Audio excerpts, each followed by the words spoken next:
Welcome to the Ari Hoffman Show on Talk Radio 570 KVI, your home for the politically homeless. Streaming live at KVI.com and the KVI app. If you want to be part of the most dangerous show on the airwaves, give us a call or a text at 206-421-5757. That's 206-421-5757. Coming up this hour, Katie Wilson ticks off her base yet again. And are we ever going to fund the Department of Homeland Security after 4 terror attacks? But before we get to any of that, time for your daily dose of adrenaline. You want me to stick this into my heart? Are you f***ing nuts? I know some of you are thinking, did Hoffman just say 4 terror attacks? I only count 3. Well, let me tell you about the one you may not know about. So, let's go through the ones we know. Oh, wait, I'm sorry. My math is wrong. It's a Friday. There were 5. 5 in the last 2 weeks. Let's go through what they were. Number 1, Austin. You've got the shooting in Austin where the guy was wearing the Allah t-shirt. Forgot about that one right at the start of the war. After that, you've got what happened outside Gracie Mansion, outside where Mamdani is, where 2 jihadis threw bombs into a crowd of white supremacists. Then you've got what happened at OSU. Then you've got what happened at the synagogue. And yesterday, whoa, this is happening, we found out about another one. This one here, an armed man in full tactical gear and a firearm was able to walk into an elementary school in Klein, Texas earlier this week. Kyle Najim Chris, also known as Muhi Mohamed Najim, has been charged with possession of a prohibited weapon and a charge of bringing a weapon onto school grounds. He was taken into custody on Wednesday at 6:30 p.m. According to a criminal complaint against him, he was seen entering the front office of the school where he was dressed in full military tactical gear and had a gun holstered.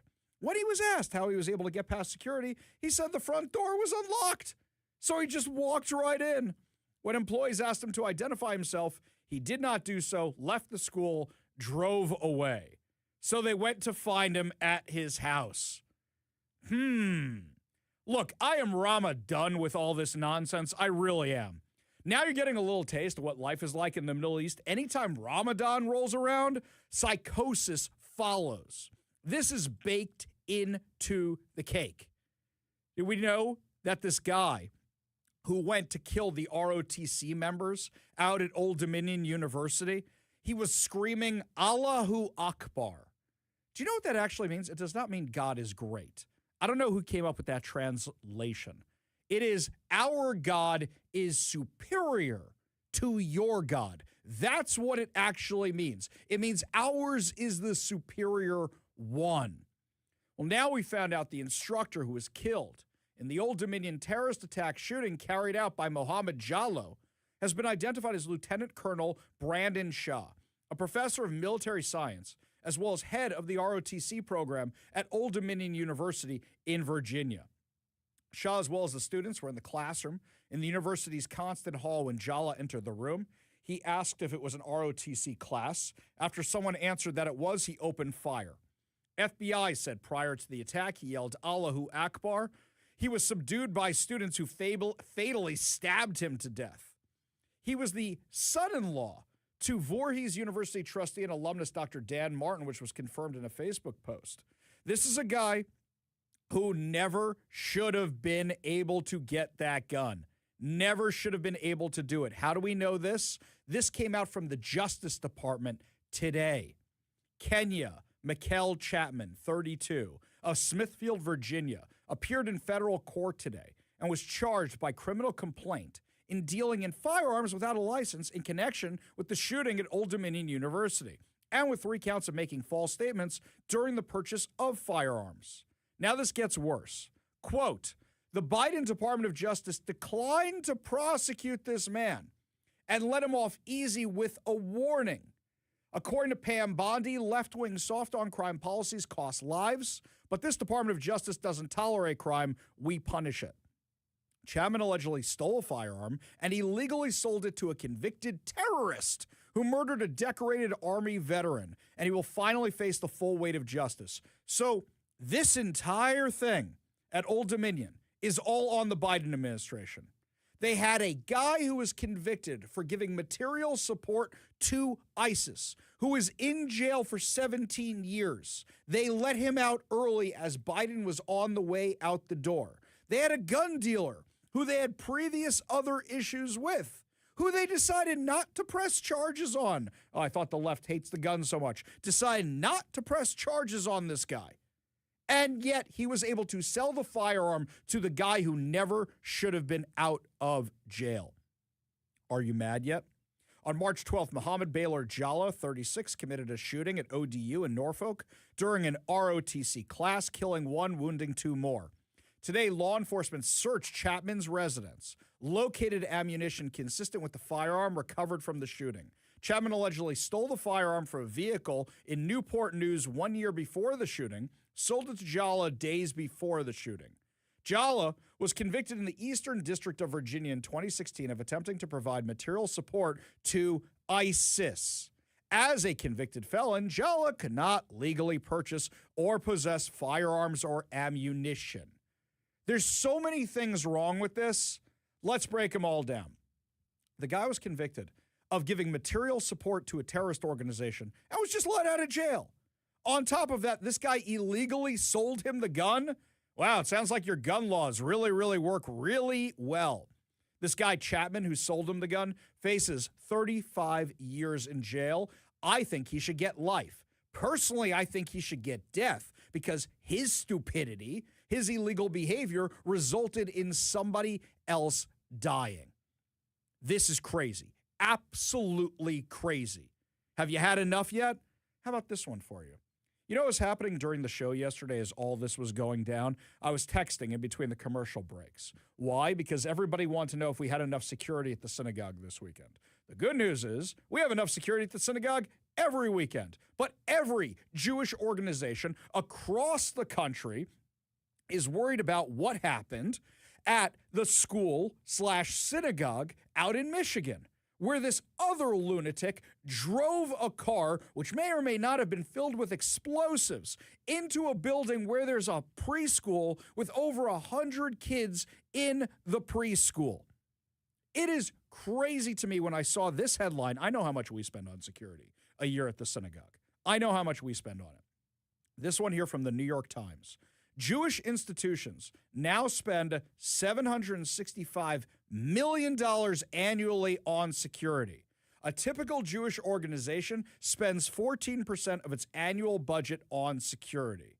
Representative Jake Oncloss says, this money should be going to community building, child care, and charity. Instead, the Jewish community must fortify itself against a surge in hate that is being mainstreamed by opportunists online. He's not wrong, by the way.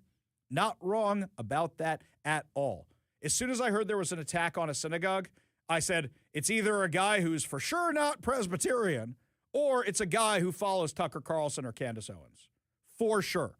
It's one or the other. That's what it's going to be. Most likely, it's a guy who yells Allahu Akbar, and it turns out that's exactly what it was.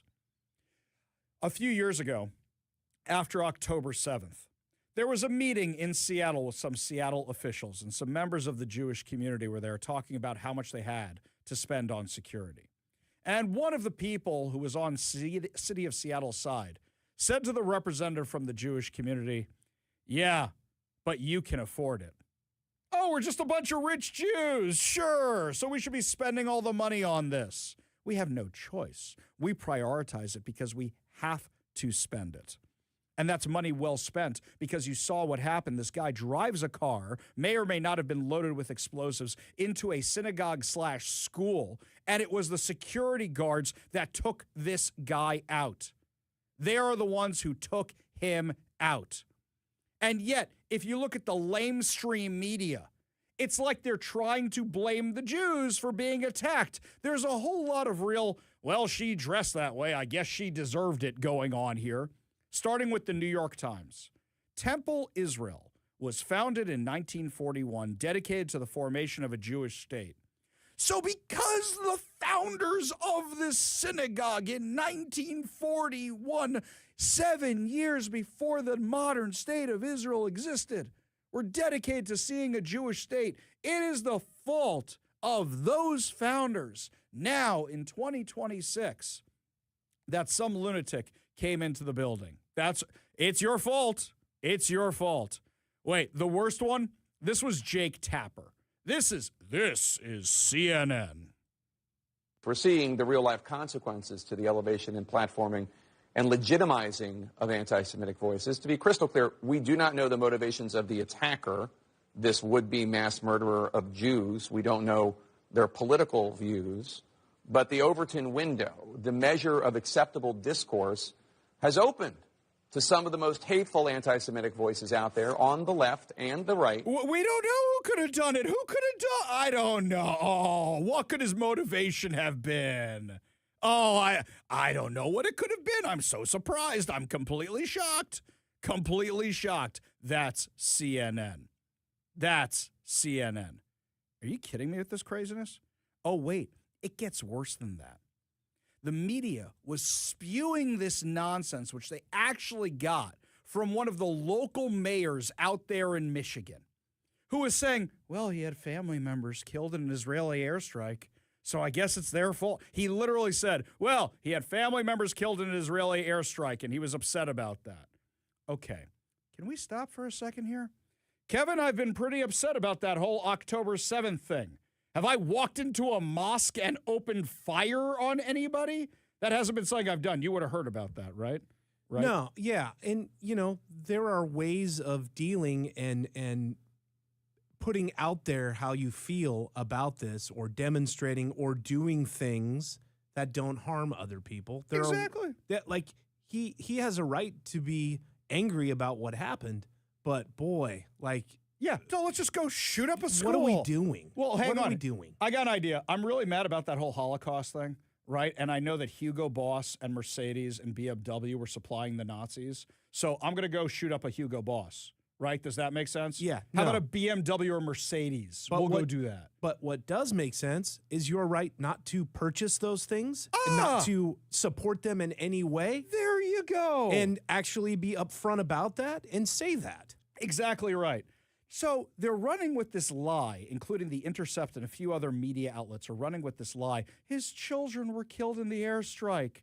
First of all, here's my first question. Why are you here and your children are over there? That should be your first question right away.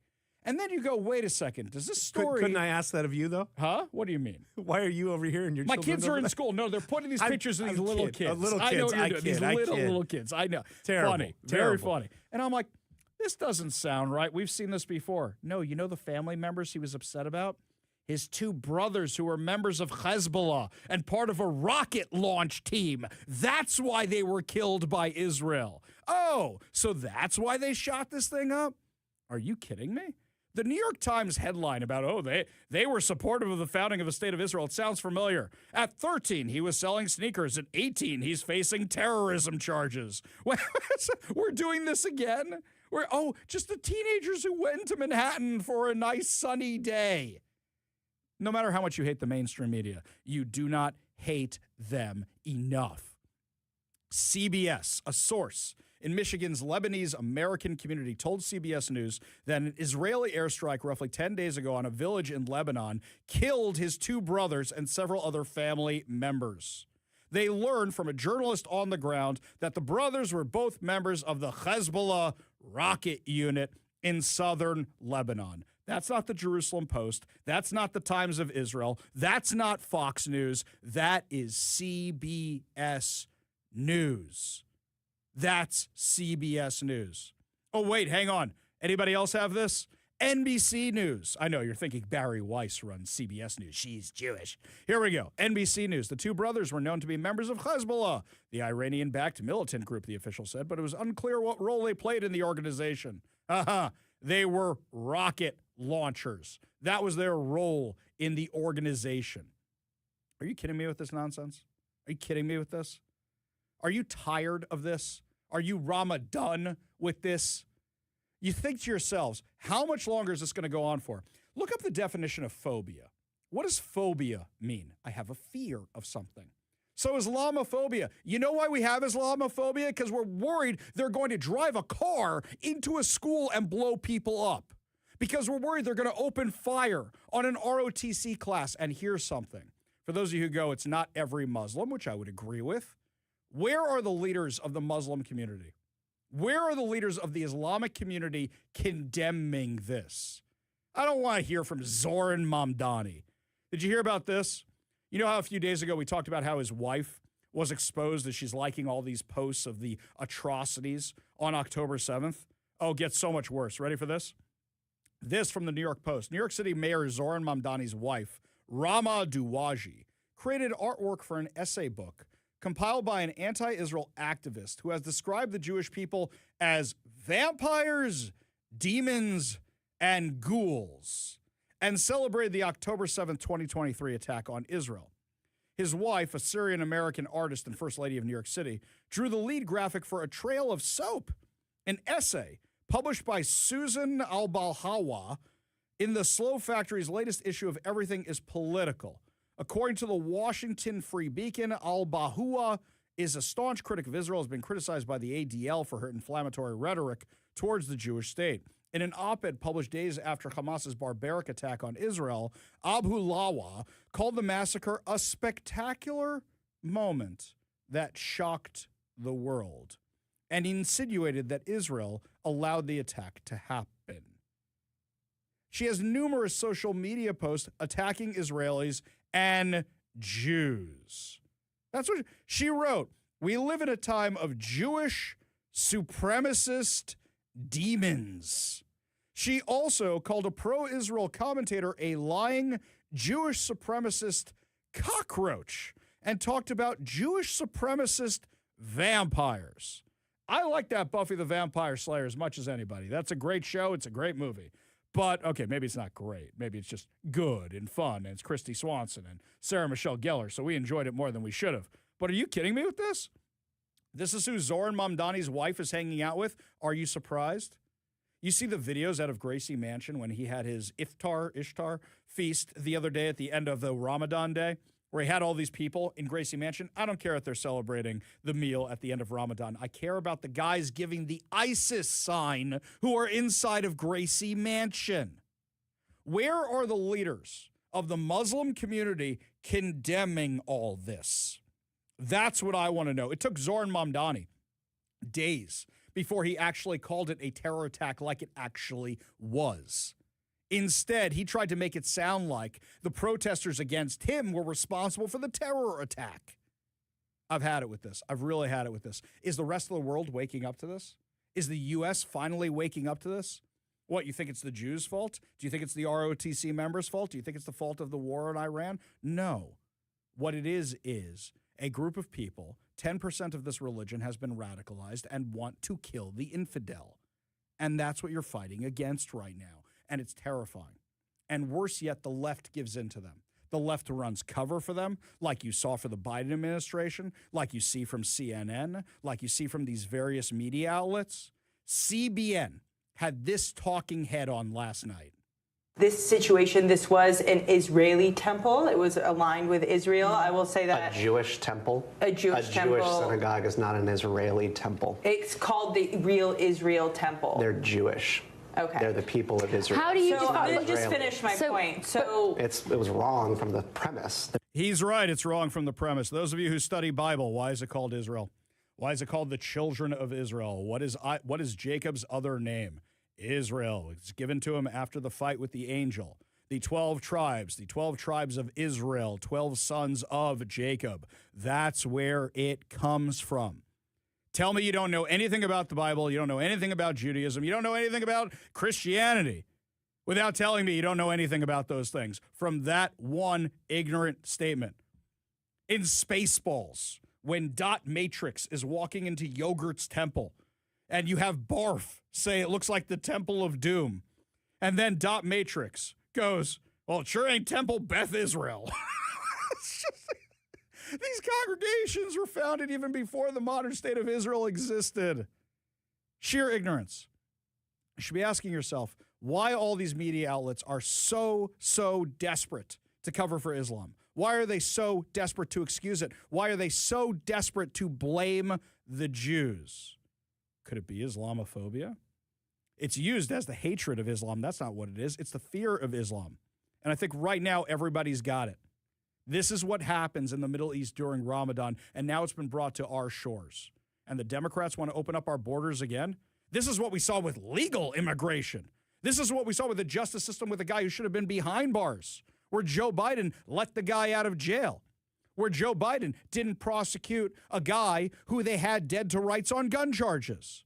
This is what happens when the law does what it's supposed to do and people circumvent it. All of the things that happened were preventable. Every single one of these tragedies was preventable. One of them was stopped. Unfortunately, the other one was stopped a little too late because we lost an American hero. It's insane that this stuff continues, but this is what the left is. The left says they're so serious about gun violence and then lets a guy completely off the hook for gun charges because of how he looks. That is the left. When God Saad calls it suicidal empathy, this is exactly what it looks like. Exactly what it looks like. And speaking of suicidal empathy, people are absolutely crazy to vote for somebody like Katie Wilson. Her inexperience is showing it yet again. We'll tell you about her latest faux pas when we come back. You're listening to the Ari Hoffman Show on Talk Radio 570 KVI.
Welcome back to the Ari Hoffman Show. Just want to remind you, today is your last chance to win two tickets to see the Guest Who with Don Felder on August 22nd, and 2 tickets to the Seattle RV Show. So make sure you are listening for your chances to win.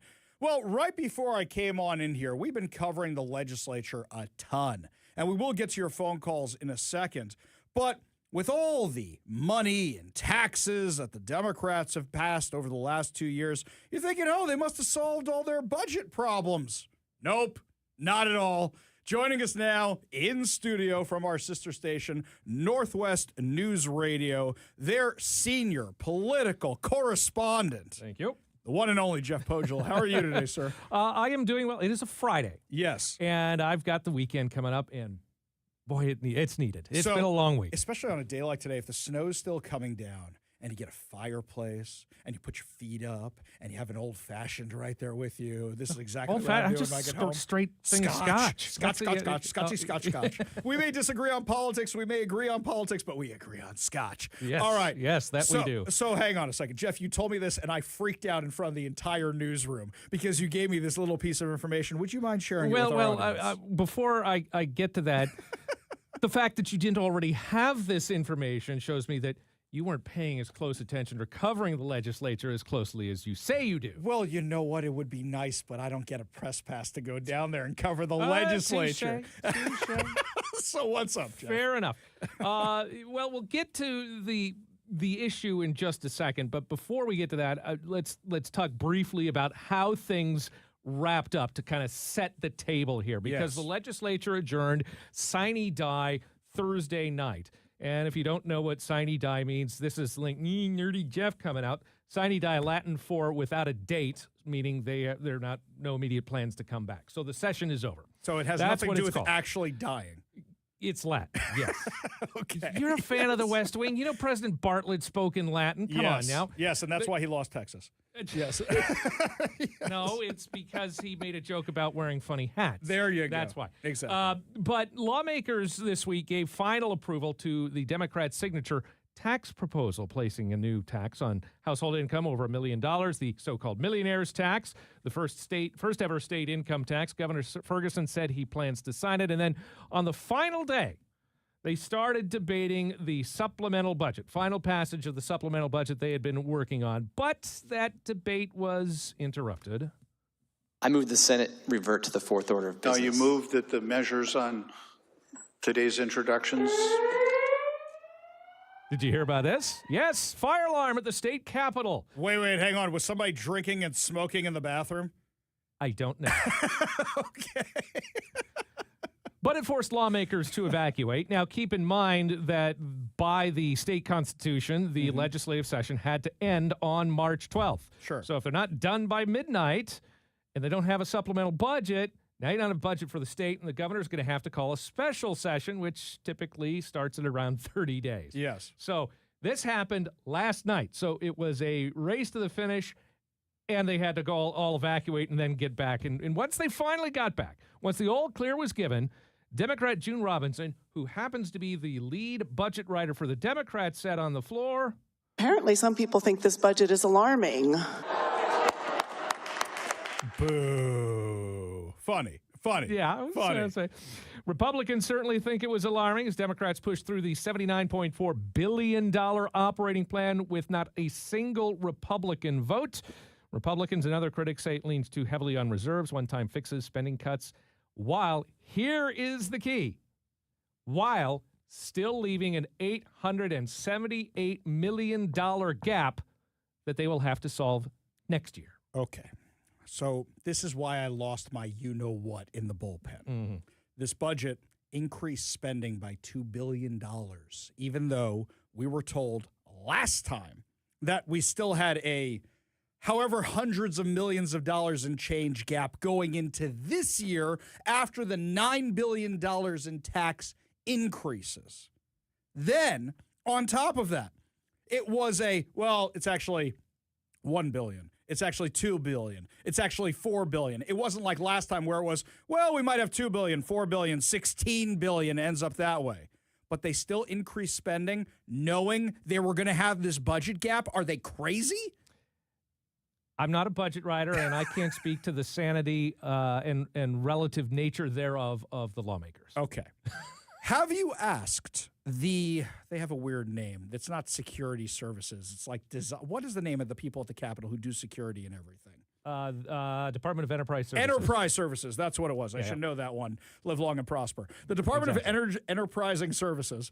The department down there, they're the ones in charge of this. Do they know who pulled the fire alarm or what set it off? I mean, this happened late last night, so I didn't dive too much into it. I mean, obviously, nothing big happened. They came back fairly short. Well, I don't know. It was like Jamal Bowman but wasn't around anywhere, right? So I'm just wondering if somebody pulled the thing or if nobody did. That is a deep cut, and you're mixing legislative bodies. You're talking about the state legislature versus Congress. Whoa. Katie Wilson brought him out when she was campaigning. So for all we know, Katie Wilson brought him out to bring him to the legislature. That's not what actually happened. Okay, so Jeff, how do they plan on fix this thing? Well, you'll have to ask the next legislature. Wow. Because keep in mind, we have an election between now and then. Yes, we do. So there will be a new legislature next year. So it's, how do you want to, sports metaphor, you're punting, kicking the can down the road. So let me ask you this, okay? Just because you have a special relationship with Speaker of the House, Lori Jenkins, you have a very, very special relationship with her. Have you heard that is an inside joke that none of your listeners are going to get. And no, I do not have a special relationship with Speaker of the House, Lori Jenkins. She just is willing to talk to me, unlike, most lawmakers. Her office gets back to me. Oh, really? Her office does get back to me. No. Give her credit where credit's due. She won't come on the show, but she gets back to me. Okay, but I'll puff my chest out a little bit since we're here, and I'm on your turf now. Yes. I have good relationships with lawmakers on both sides of the aisle. Well, then you're missing out on all Everyone's willing to talk to me. You're missing out on the fun on social media. Okay? Wish I could pull that damn fire alarm. Exactly right, Zach. Let me ask you this. Have you heard rumors that the Democrats aren't happy with her and are looking for a new speaker?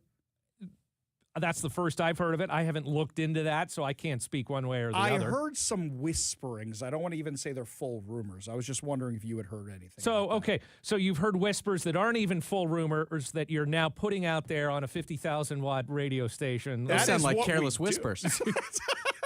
No, what I'm doing is... Clearly, you don't fact-check before you go on the air. I'm fact-checking it live with you. You're saying you haven't heard this at all.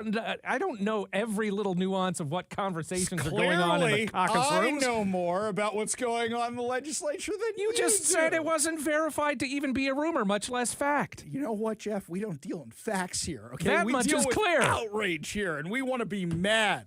Jeff Pogula from our sister station, Northwest News Radio. You go get that sketch, buddy. Do appreciate it. Oh, it's just one? Well, 2, 3, 4, Something 5, like 6.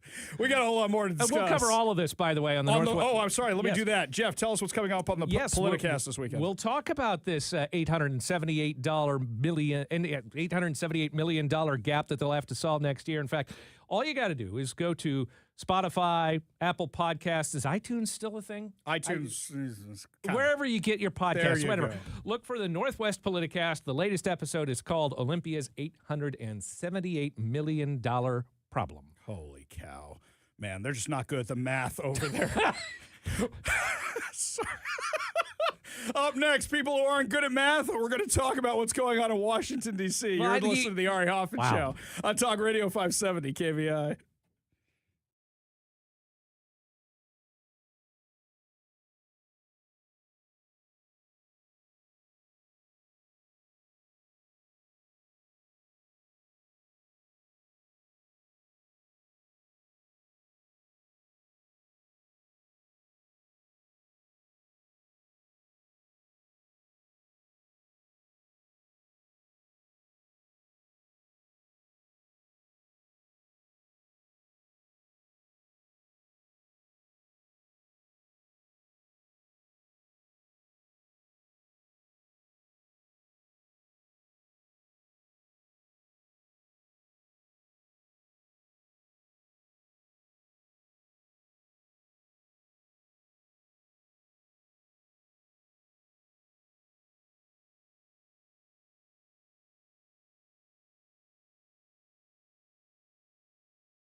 We'll get to your calls and your texts in just a moment, but do you still have snow where you are?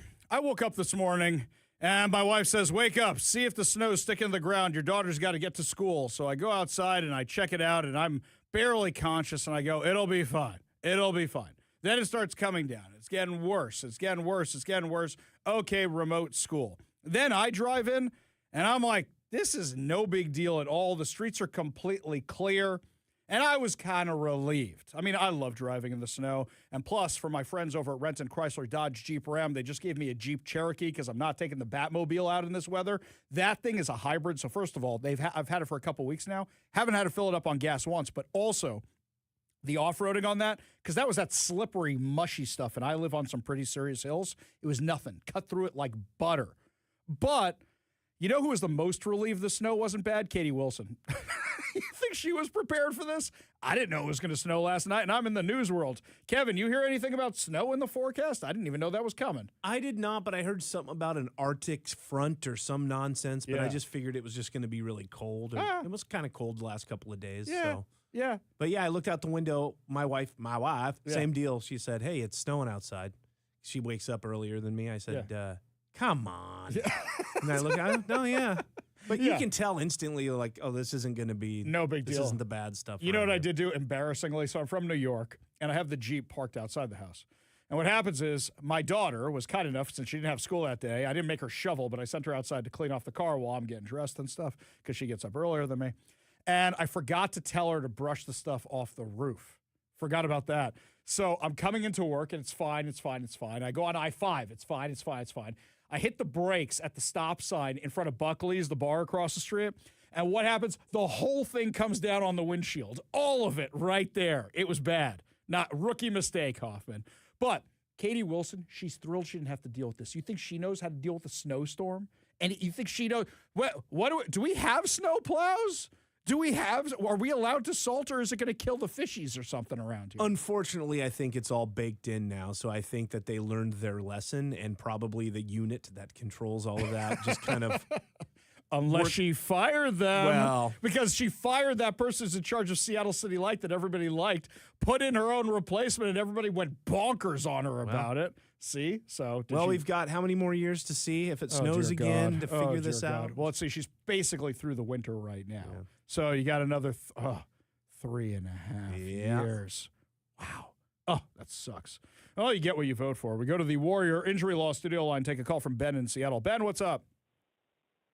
Hey, I'm listening to your. I always listen to you, by the way. Thank you. You know, I'm from one of the tribes, and I went out a couple years ago and had a bunch of T-shirts printed for myself that had a huge Star of David in the middle, and then for the winter I had a bunch of sweatshirts with the same Israeli flag, and I'm walking around. Everywhere I go, I wear them, and I'm saying to myself, I don't see any others in Seattle. I don't see any others in Tacoma, you know, and that I think that's why they treat us like sheep, because they're a bunch of wolves. Well, I'll tell you, it's a little different than that. First of all, the Jewish community in Tacoma, very, very, very, very, very small. Unless you're going around North Seattle, Seward Park, or Mercer Island, you're not even going to see that many Jews, especially not in the middle of the day. And also, think about this for a second. Most of the Jews in our area are not observant. So you're also not going to see that. I mean, look, when I saw somebody at the Kraken game the other night wearing a yarmulke, I'm like, oh, look, it's a Jew, which somebody goes, I got some weird looks when I did that. So, people's heads already snap around when you do that. If you're saying, why aren't people more visibly Jewish? I agree with you. Which is why I wear the thing on top of my head every day, which is, don't be scared. We're not people on trembling knees. You shouldn't back down from any of this stuff. You should say, I'm proud of who I am. And that goes for any religion, by the way. Don't hide your crosses. Don't hide any of your religious symbols. Be out there. Be who you are. Appreciate the call, Ben. Appreciate you being part of the show. You want to be part of the show, you give us a call or text at 206-421-5757. We go back to the Warrior Injury Law studio line, take a call from our friend Chris in Bonnie Lake. Chris, it's been a while. How you doing? I'm good, buddy. Happy Friday. Indeed, indeed. What's up? So I got two answers for you. One's for the budget issue with that big deficit they have, but the other one you mentioned is the fact that why aren't the Muslim leaders out protesting, all of this violence? Mm-hmm. I can tell you exactly why. Why is that? And I've had friends that are Muslim because they condone it. There you go. That's their shock troops. And they don't want to go out, but they'll let them go out, and that's why they sit back and they are quiet. There's a group called the Middle East Research Institute, and they put out videos of these radical imams who are all over the place. In fact, they've had ones from our area out here. They're not all in Brooklyn. They're not all in the Middle East. They're across America. And there was literally clips, not of one who was from around here, but one that Mamdani went to his mosque. And this guy was spouting everything, you name it. They were sad that Khomeini was killed. So I want to know why you're not hearing more of that. Chris, appreciate the call. Good to hear from you, buddy. You want to be part of the show. You give us a call or text at 206-421-5757. That's 206-421-5757. Following up on these terror attacks that Chris just brought up, by the way, is the Department of Homeland Security actually going to be funded now? Because I'll remind you, it's been shut down. And how many more resources would we have to respond to these types of attacks if they were open? Up next, you're going to hear from the Democrats who are now flip-flopping on funding this thing now that there's been some terror attacks. We'll tell you all about it next. You're listening to the Ari Hoffman Show on Talk Radio 570 KVI.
Man, you guys have a lot to say about these terror attacks. You know who's kind of sheepishly not saying anything is Democrats, because they all voted against funding the Department of Homeland Security right when you're having terror attacks. Yesterday, there's this press conference in Michigan after the terror attack on the synagogue/school. So Democratic Senator Alyssa Slotkin is out there trying to look all important, trying to look all official, and I don't think she expected the question she was going to get. The Department of Homeland Security is not fully funded right now. Do you fear that leaves us less prepared for incidents like these than we should be? Yeah, I would say the department, because they are essential workers, they have been, at work. Certainly in Michigan, we have a ton of DHS folks, CBP, and so they are on the call and they are doing their jobs. Certainly, we need to fund the Department of Homeland Security, and we need, in my view, to cut away all the conversation on ICE, which is its own conversation, from all the core missions of the Department of Homeland Security. But they're essential. They're on the job. They're working today. Oh, that's a little CYA action. Okay. ICE is part of that. If you don't want terrorists in the country, ICE is one of the ways you stop them, especially since the Democrats let so many of them into the country. It's remarkable to me that the people who committed these acts were naturalized U.S. citizens. Now, I'm wondering why the guy who gave material support to ISIS in the OSU attack, that guy who was in jail and supposed to be there for 17 years but was released early by the Biden administration, why that guy still has citizenship. I think it should be pulled. I think the problem is we don't ever actually use the law, which allows us to take away citizenship. I think it should have been yanked right away. How could you say ICE is separate from that conversation? To secure the border, you need to secure it against terrorists. To get terrorists out of the country, oftentimes you find them because they got in here illegally. You think a terrorist shows up at SeaTac Airport and they say, "Can we see your passport?" And, "Oh, I see that you have your Hezbollah ID card." Well, yes, come right on it. Well, actually, here at SeaTac, they might actually do that. But sure, come on in. We would love to have you. Are you kidding me? Are you kidding me? This one here. Kelly in Seattle says, Ari, I think the stupidity of people not wanting to find a motivation stems back to 9/11. I think G.W. Bush publicly said that Islam is a peaceful religion. Ah, yes, that's right. So don't hold Muslims responsible. I live near a mosque. The people there held signs saying we support America. They also had signs that said Muslims are people too. Funny thing to me, not one sign expressing embarrassment or disgust with the terrorists. People would not call it out. Perhaps if people had more disdain with them, things would be different. I think they have been laughing at us for years. I would tend to agree. I absolutely would agree on something like that. Because how come I haven't heard any local Muslim leaders speaking out against this? How come I haven't heard the Muslim leaders in the other cities speaking out against this? Anybody? Nobody? Okay, Robin Lakewood says this. If somebody can provide me proof, I haven't seen this in the news yet. He says the U.S. Air Force KC-135 tanker that crashed was from Fairchild Air Force Base in Spokane. Is that accurate? I haven't seen anything to confirm that. If somebody has a link to that, send it on over to me.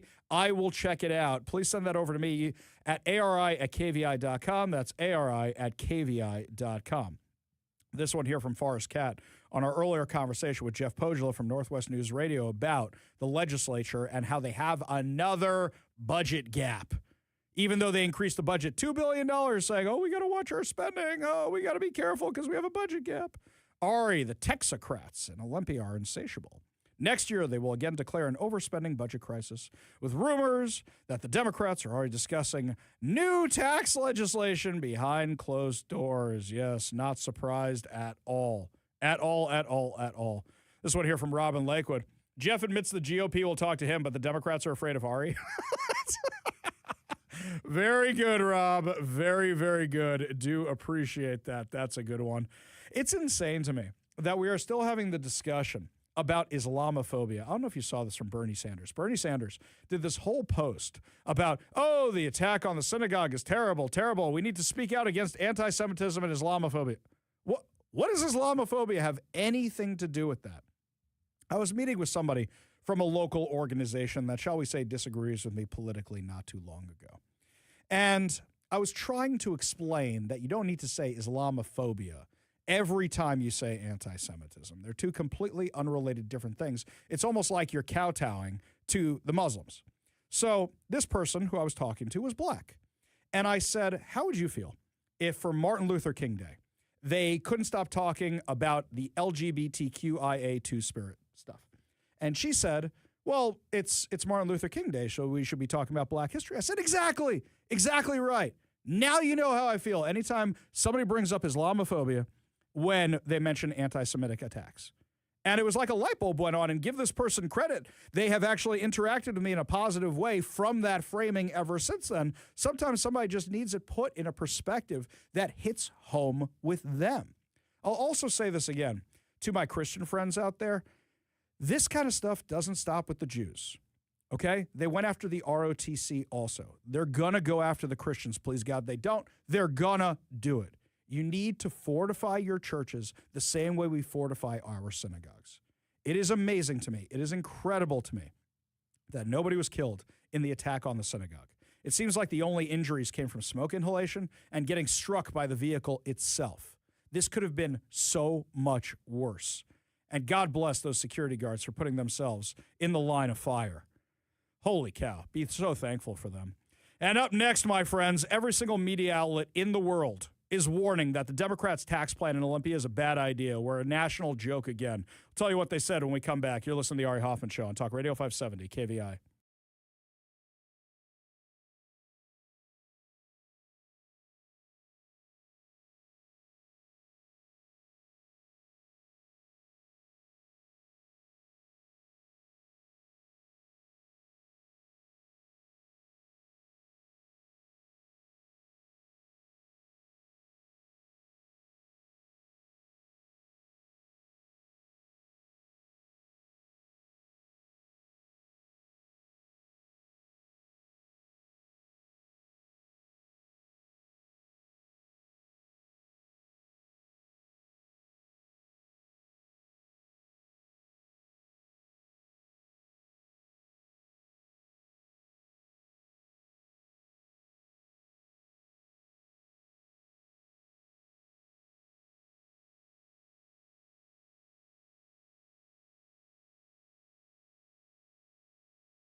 Welcome to the Ari Hoffman Show on Talk Radio 570 KVI, your home for the politically homeless, streaming live at KVI.com and the KVI app.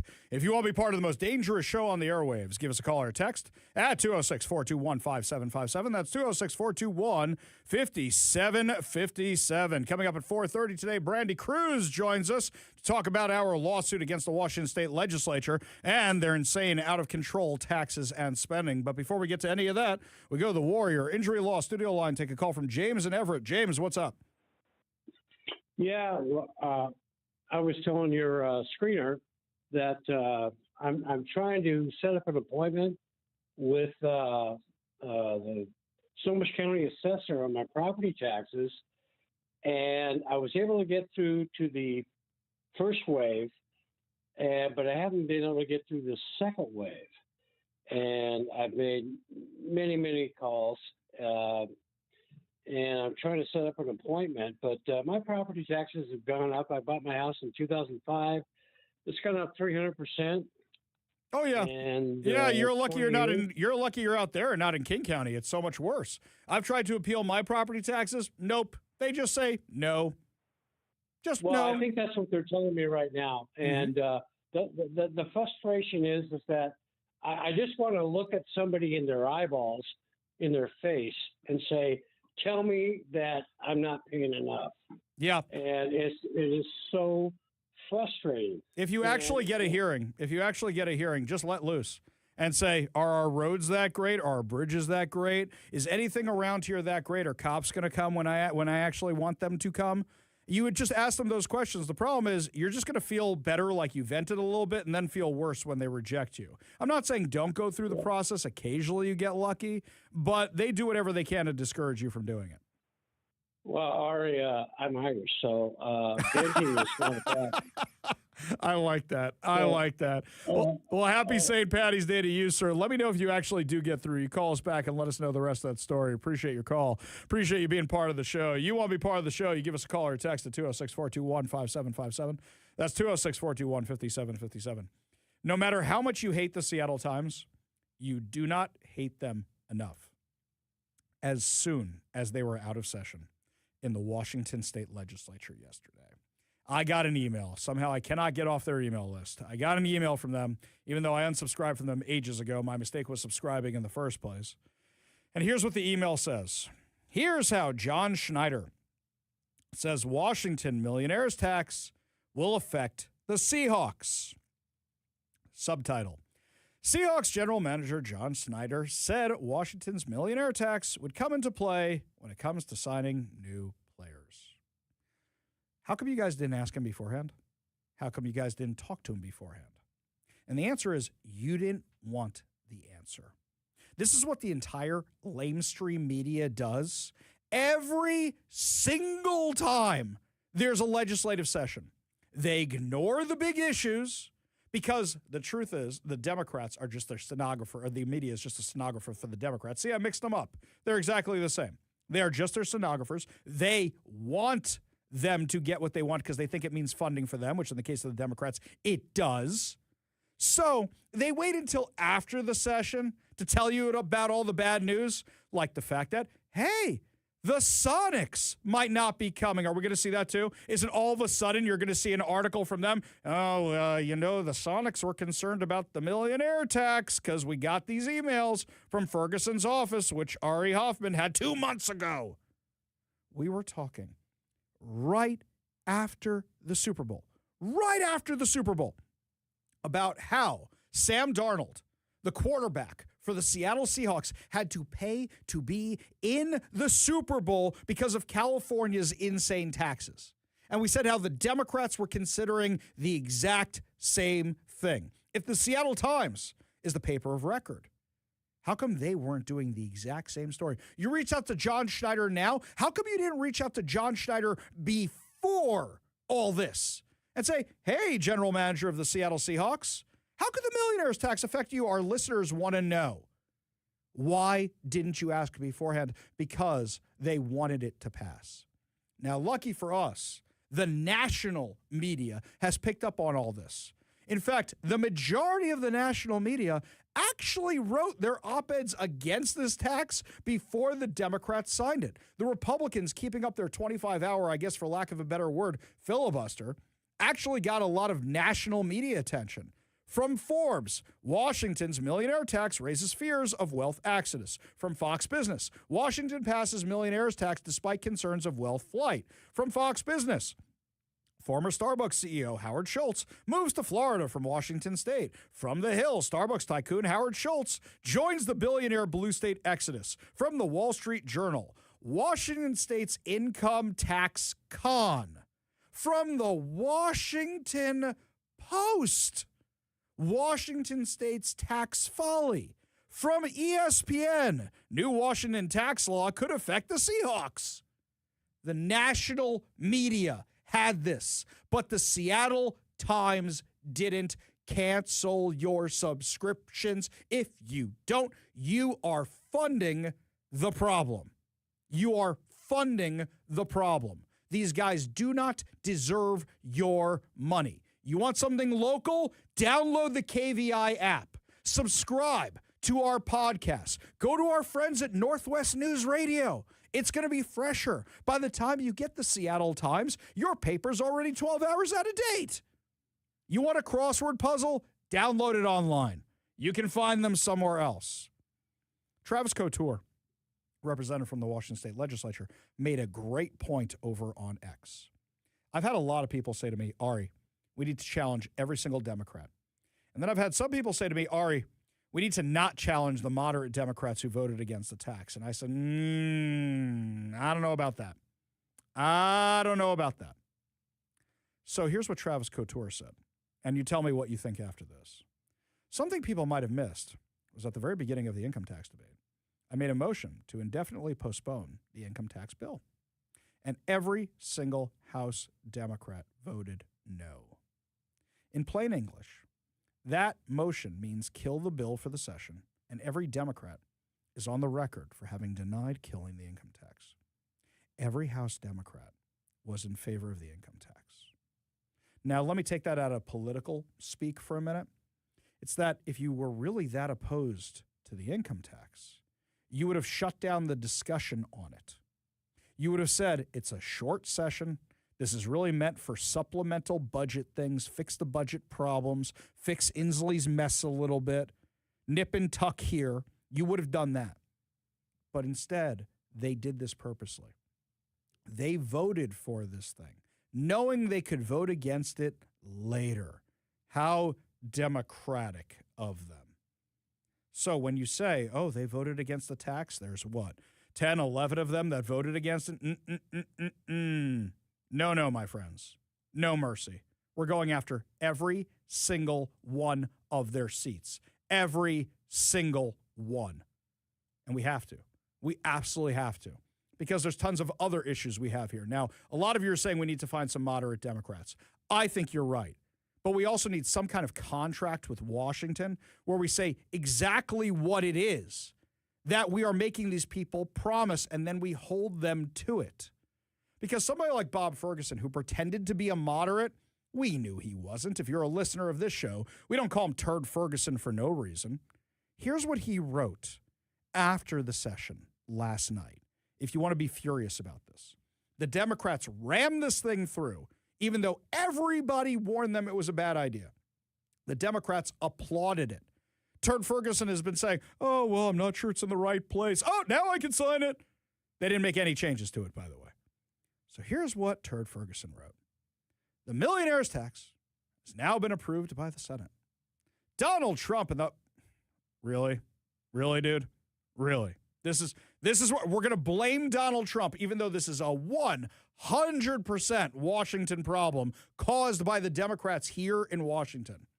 Donald Trump and the MAGA Congress are taking from the lowest income Americans and transferring that to the wealthiest Americans. Factually false. With a tax that 0.5% of Washingtonians will pay. Factually false. Our state is expanding working families tax credit, providing tax relief, Exempting diapers, that's funny. Exempting diapers, hygiene products, and over-the-counter medicines from sales tax, investing significant funding into childcare and early learning, providing free school lunch and breakfast for all Washington students. Let me break this down for a second.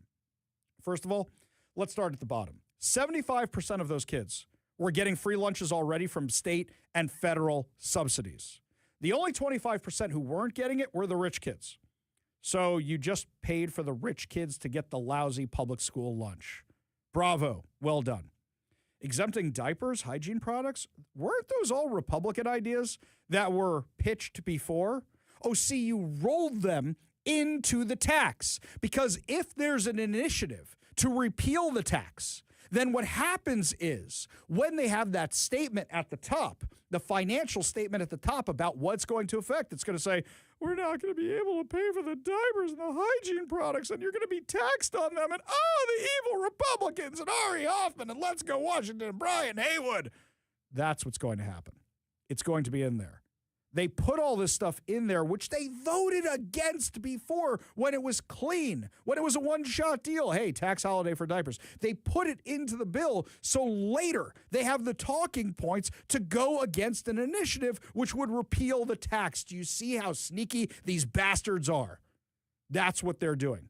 And then Ferguson is blaming Donald Trump. Are you kidding me with this? Congressman Michael Baumgartner called him out for this. Quote, pathetic. Bob Ferguson can't even own what he is doing to Washington's economic future with his ill-conceived income tax without this ridiculous claim that Donald Trump and Congress made me do it. I never thought that Jay Inslee could be topped for brazen political jackassery. But here we are. Tell you what, I have a poll up on X right now. That's the Hoffather over on X. Who do you think is the worst governor? Jay Inslee or Bob Ferguson? Jay Inslee or Bob Ferguson? I don't think you get a Bob Ferguson without a Jay Inslee, but right now, it took Jay Inslee, really, I'd say about until COVID to really be on my bad list. Really, it was COVID when he destroyed my businesses, and then I started paying closer attention. Somebody who shall remain nameless, who's a somebody around here, said the biggest mistake Jay Inslee ever made was putting Ari Hoffman out of business. I take that as a supreme compliment. But you talk about Turd Ferguson. In a year. The fact that we're even considering that he's worse than Jay Inslee shows you how damaging his time in office has been and who's going to hold him accountable. Here's something else. These Como News polls, you got to take with a grain of salt because they're not scientific, they're in articles, they're clickbait.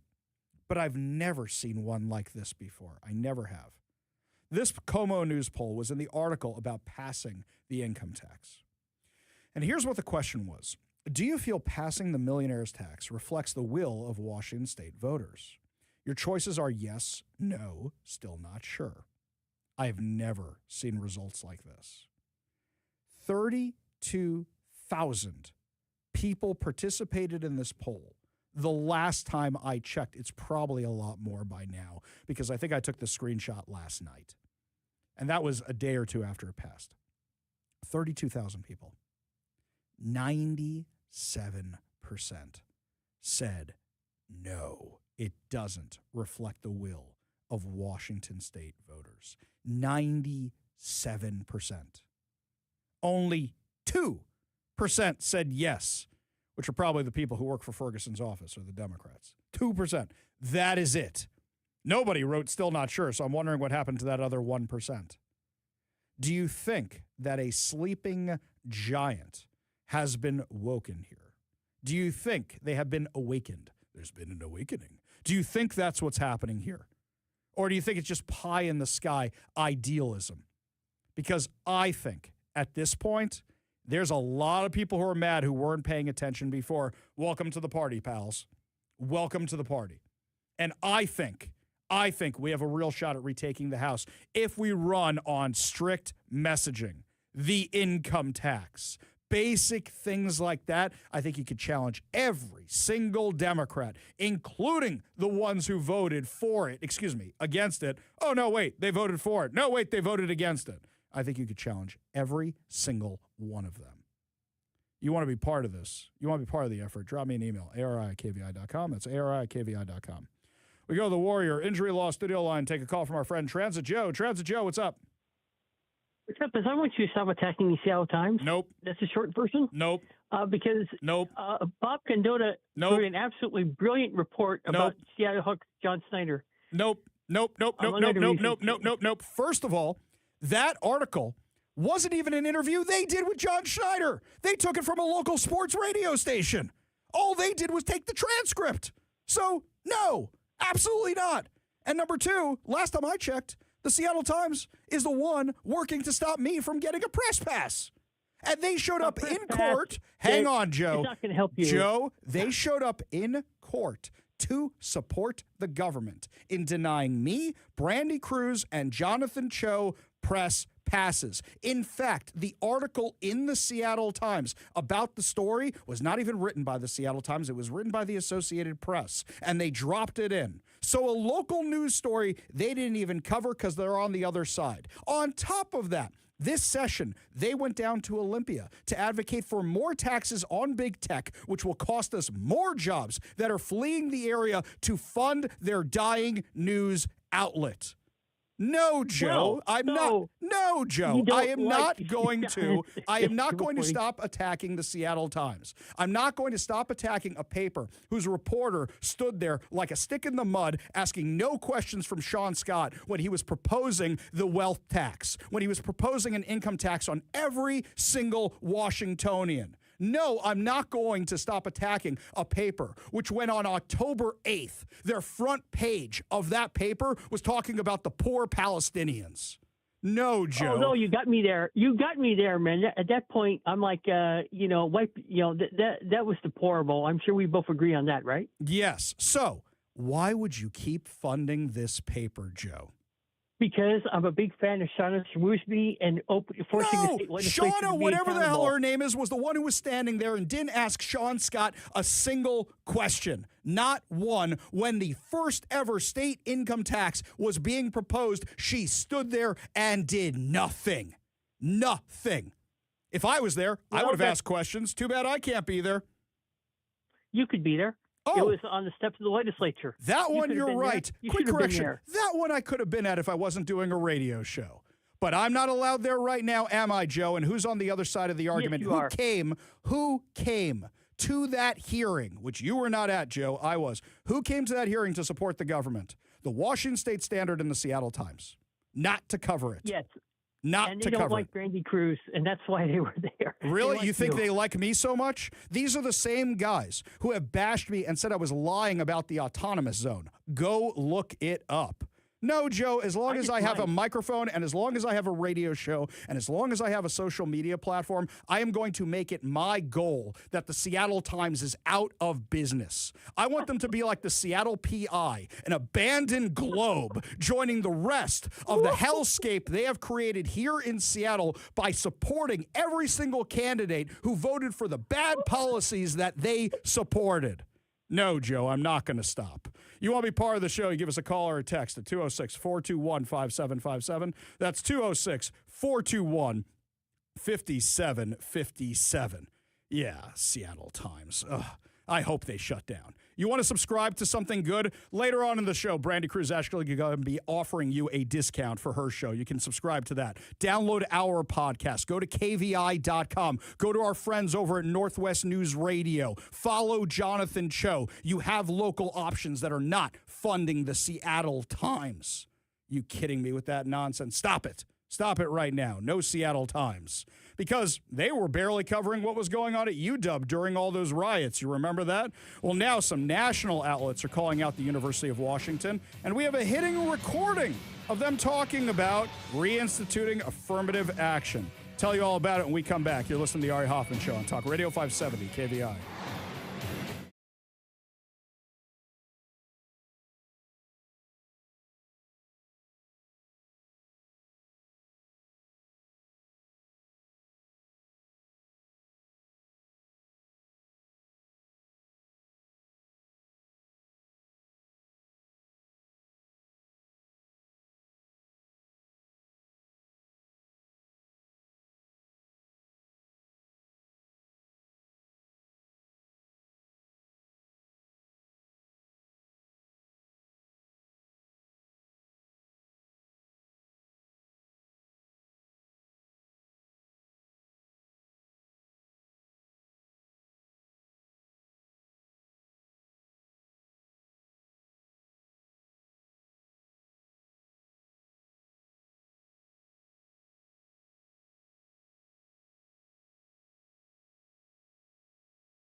Something we've been discussing all week is how institutions, universities, public schools, you name it, are trying to bring back DEI, changing the name of DEI, not actually getting rid of it, trying to bring back affirmative action.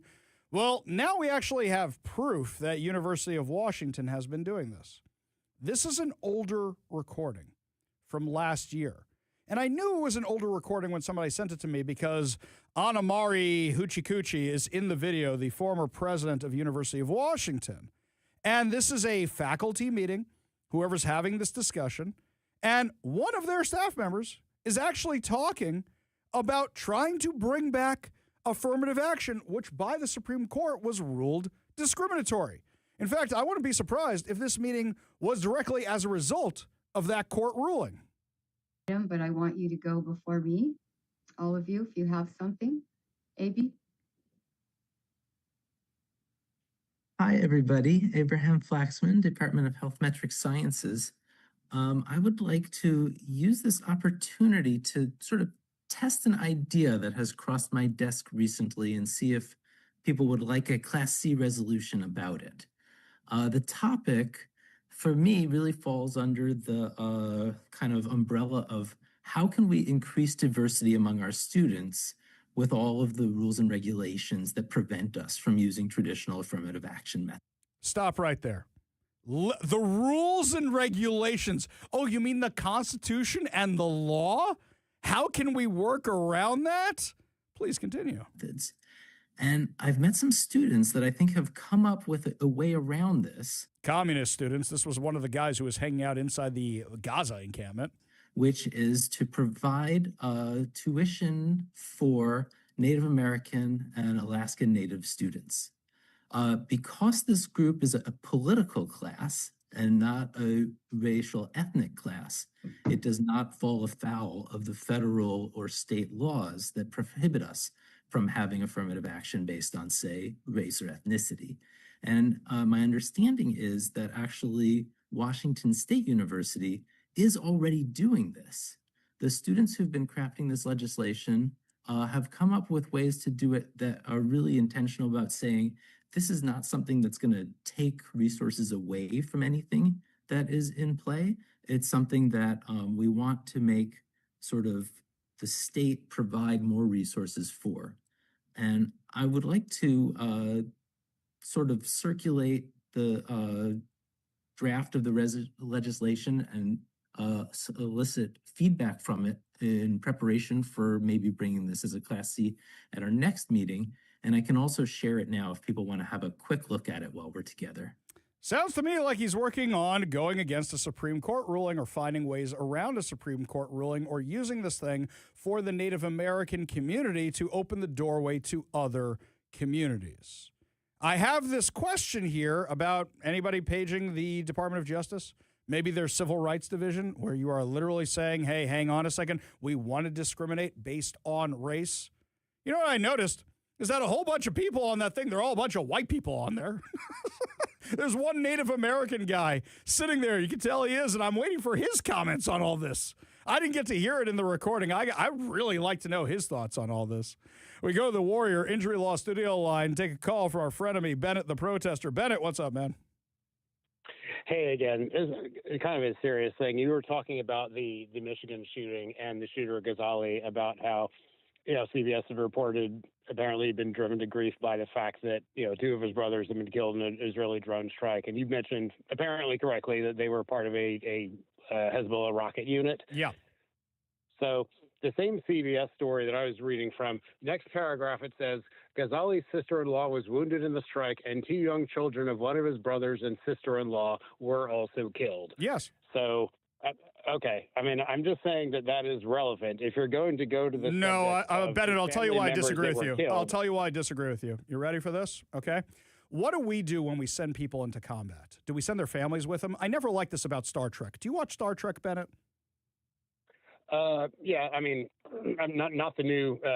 Oh no, that's okay. We all think the new one's terrible. More than you did. Yeah, okay, good. We're where she's putting her feet up on the captain's chair. It's terrible. Okay, good. Bennett, you and I are on the same page. Good. Let's go with this. Let's build on this for a second.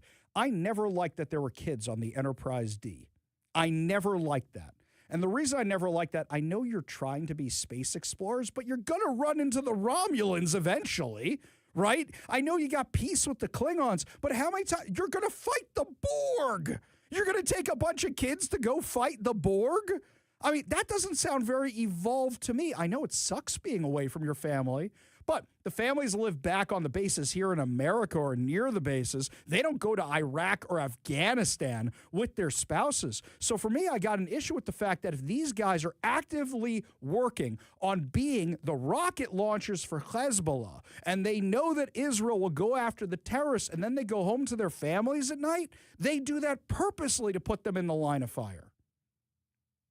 Well, I'm just saying you were the one who brought up the issue of his family members that were killed in the attack and why that might have motivated him. And I'm just saying there's no reason to bring up his two brothers without also bringing up the children, his niece and nephew. That's if fair. We're talking about. By the way, I don't think it makes it, to be absolutely clear, I do not think it makes it okay.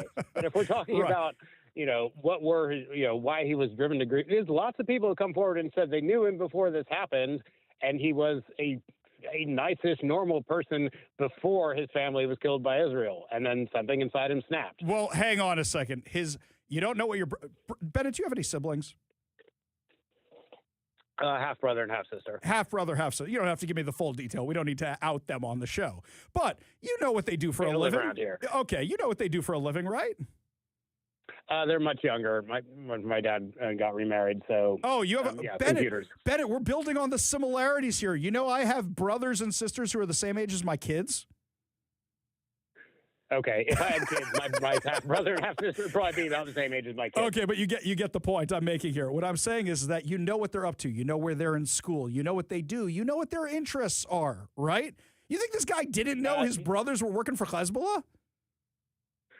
I don't think he probably didn't know his brothers were working for Hezbollah. I'm saying that if you're bringing up the issue of innocent people being killed and how that could motivate somebody to snap, there's no reason to bring up the fact of his two brothers without also mentioning Bennett, his niece and nephew who were children and who were mentioned in the same article that you used as your source. I am giving you that point, but they never would have been in the line of fire if they hadn't been in Hezbollah, right?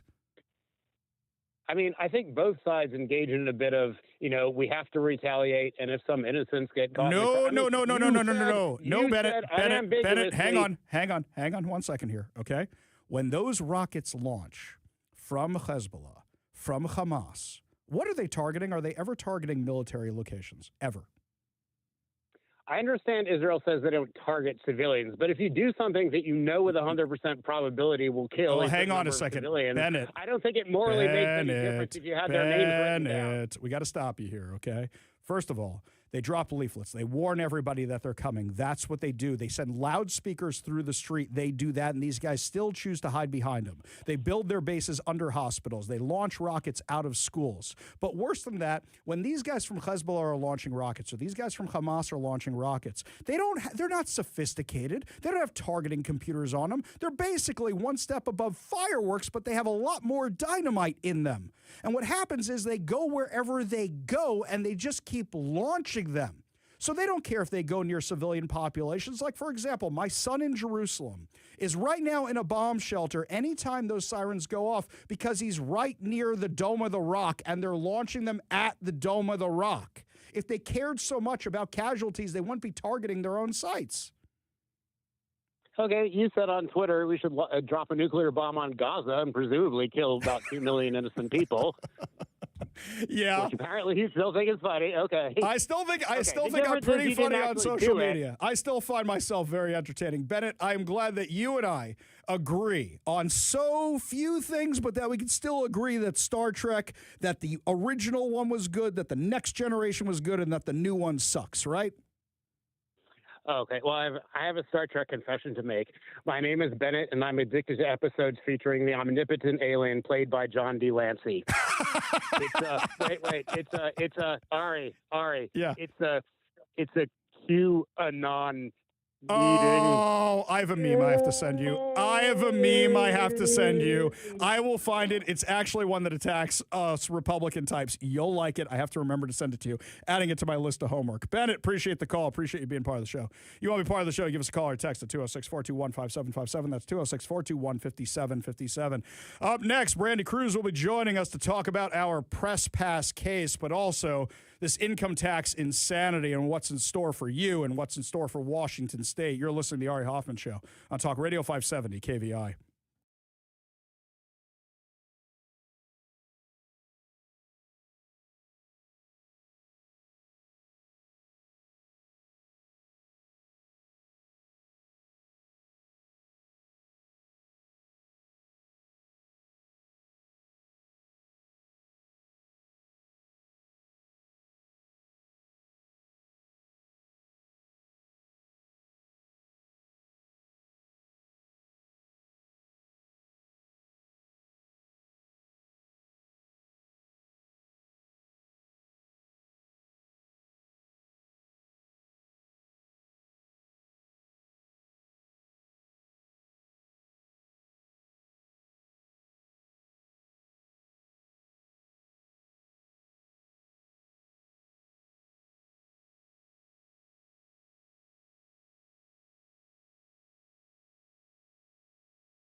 saying to me right now, I am very, very worried about this.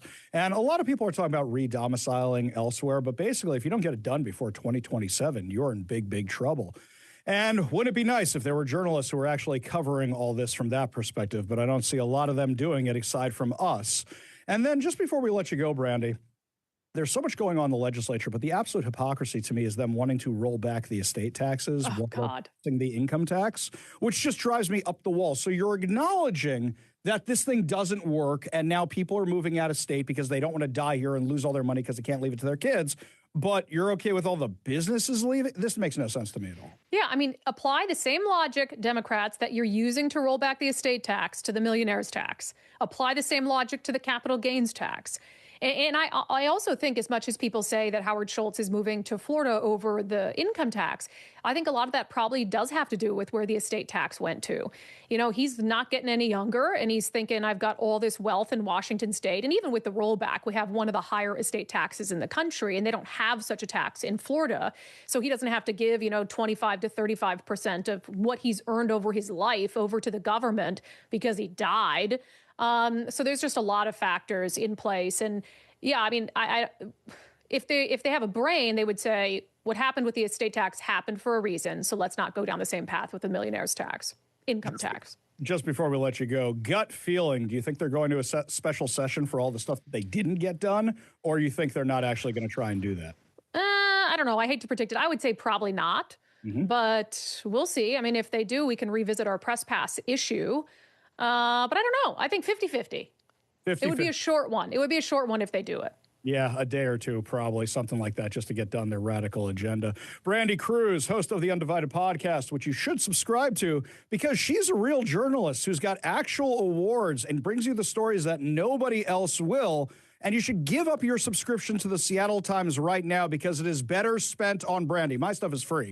It is better spent on Brandy than spending it on the Seattle Times. And if you are funding the Seattle Times, you, my friend, are part of the problem. Brandy Cruz, thank you so much for joining us today. Really quick, let me just say I should do this because I was on with you all legislative session. Special for your listeners. Yeah. We'll do 30% off a year of Undivided.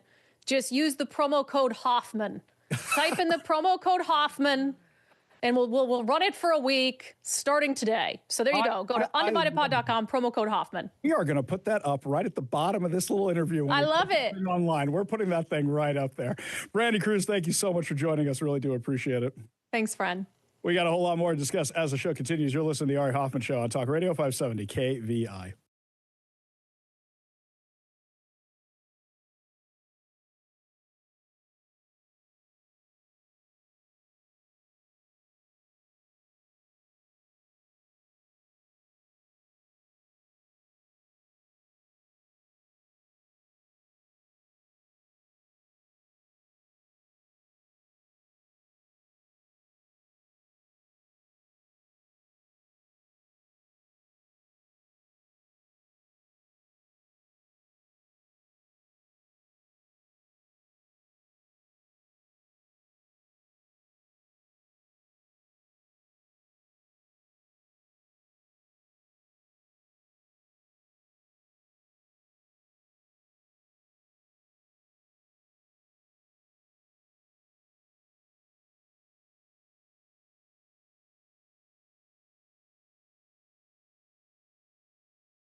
You thought a discount from Brandy Cruz for the Undivided podcast was a big deal. Well, you've got that by going on over to her site and entering the code Hoffman. But right now, I've got your chance to win two. Count them, 2 tickets to see the Guess Who with Don Felder on August 22nd at Climate Pledge Arena, plus the bonus 2 tickets to the Seattle RV Show, March 12th through 15th at the Lumen Field Event Center. All you have to do is enter the word I give you and text it on over to the number I give you. It's so easy, you might say. Oh, wait, that's the word today. Text the word easy, E-A-S-Y, as in take it easy. That's right. Text that over to 206-421-5757. That's 206-421-5757. It's just so easy to do that. Real simple, real easy. Anyway, something else that was really simple and really easy is trying to figure out why Bob Ferguson picked the guy that he picked to be on the Supreme Court. Well, our friend Doge Washington did a little research into his connections, and I said, hey, can you send me that file you have of all those political donations? And our friend at Doge Washington said, sure, Ari, no problem. Publicly available right here. Well, Theo Angelis, who is now being he's now being appointed to fill an empty slot, so that way he gets to run as an incumbent. He was a partner of Preston, Gates, and Ellis, never served as a judge. He has never run a courtroom, never built a judicial record, never been tested from the bench. Yet Ferguson handed him a seat on the state's highest court anyway. Then there's the money. Campaign finance records obtained by our friends over at Doge Washington, which is at Wake_up Washington over on X, show that Angelis has donated to a network of prominent Democrat officials in Washington. Those recipients include Bob Ferguson himself, Washington Attorney General Nick Brown, Pramila Jayapal, former Governor Christine Gregoire, former King County Executive Dow Constantine, former Seattle City Council President Lorena Gonzalez. She gets very mad when you call her Lori, which she used to go by till she decided to run for office. State Senator Manka Dhingra and State Senator Jamie Peterson. Let's see. Jamie Peterson, Manka Dhingra, Bob Ferguson. All of them are in favor of the income tax. How do you think this guy is going to rule on it if it gets to court? Just putting that one out there. Peterson is literally the one who sponsored the bill, which was the income tax. This raises obvious ethical questions. Was he appointed because he's the most qualified candidate? Nope. That would be somebody like Judge Larson. Or because he was a politically reliable choice within an already well-connected legal and political network who would appear to rubber stamp Ferguson's agenda. You know the crazy thing is? When you appoint a judge, why did nobody else write this article? Why did nobody else do any research into this guy whatsoever? I went and I checked with the Seattle Times. I went and checked with every local outlet. You know what they all did? All they did was print the press release sent out by Bob Ferguson's office. Nobody even looked. Nobody.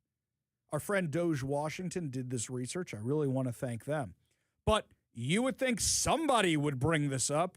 Nope, not at all. This one from L. Darthbo. Ari, the Seattle Times is an insult to fish when it is referred to as the local fish wrapper. I'm going to tell Lars Larson you said that. I remember back in the old country, down under, growing up, when we used to use newspaper to take care of fundamental, well, I can't say that on air. The Seattle Times would not even be worthy of that daily function that I grew up with 70 plus years ago, L. Darthbo. I'll say this, is that I think it's an inferior rag.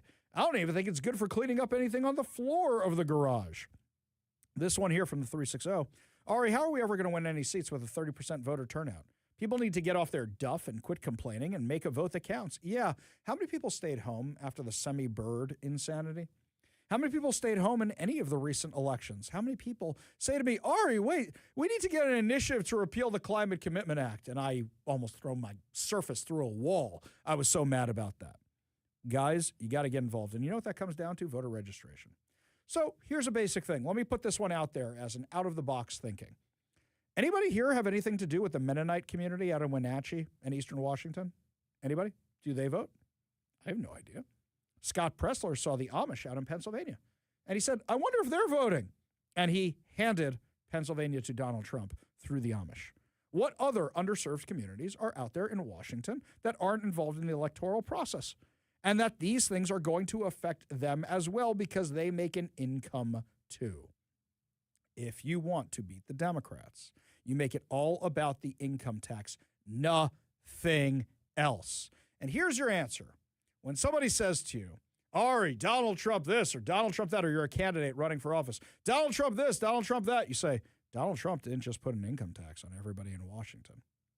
Donald Trump didn't just cut Medicare, Medicaid, and school funding in his budget.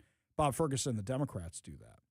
You list every single thing they have done, and you keep it to that. Nothing national. Some of you have reached out and said, Ari, you're going to help out with the congressional races and such. Guys, right now I'm focusing on the legislature. What about the judges? Oh, yeah, we need people for that. We definitely need people focusing on that. I'm going to tell you this, guys, is that this is going to be a fight. We were given this ginormous opportunity by the Democrats, which I wish hadn't come. I wish it hadn't. But that's what we were given. We're going to take advantage of it to try and take back Washington State. It's going to be all about the income tax. That's what every election in November has to be about, or we're going to continue losing. And I'm going to continue being upset. And you know what? I'd rather not be upset, especially on a Friday. Up next, my friends, the latest on these terrorist activities and some troubling news out of right here in Washington regarding all this. We'll give you the details when we come back. You're listening to the Ari Hoffman Show on Talk Radio 570 KVI.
Welcome to the Ari Hoffman Show's final hour free for all on Talk Radio 570 KVI. Your thoughts, your stories, your texts, plus so much more. You want to be part of all the fun, you give us a call or text at 206-421-5757. That's 206-421-5757. Coming up this hour, more chances to win fantabulous prizes. Plus, Lars Larson's going to be joining us. And as a bonus, one story I guarantee you haven't heard out of the legislature yet about Democrats who hate America. We'll tell you what's going on. But first, this really sent me into orbit. After the terrorist attack on the school and synagogue in Michigan yesterday, the mayor of Dearborn Heights, Rama-done, sent out this statement. Earlier today, we learned that the individual responsible for the incident that took place at Temple Israel Synagogue in West Bloomfield was a resident of Dearborn Heights. He died at the scene. Just magically died at the scene. Okay. Earlier this month, he was shot by security guards, if you don't know that. Earlier this month, he lost several members of his own family, including his niece and nephew, in an Israeli attack on their home in Lebanon. Can we stop there for a second? His niece and nephew. Well, his niece and nephew were the children of one of his brothers who was a Hezbollah terrorist.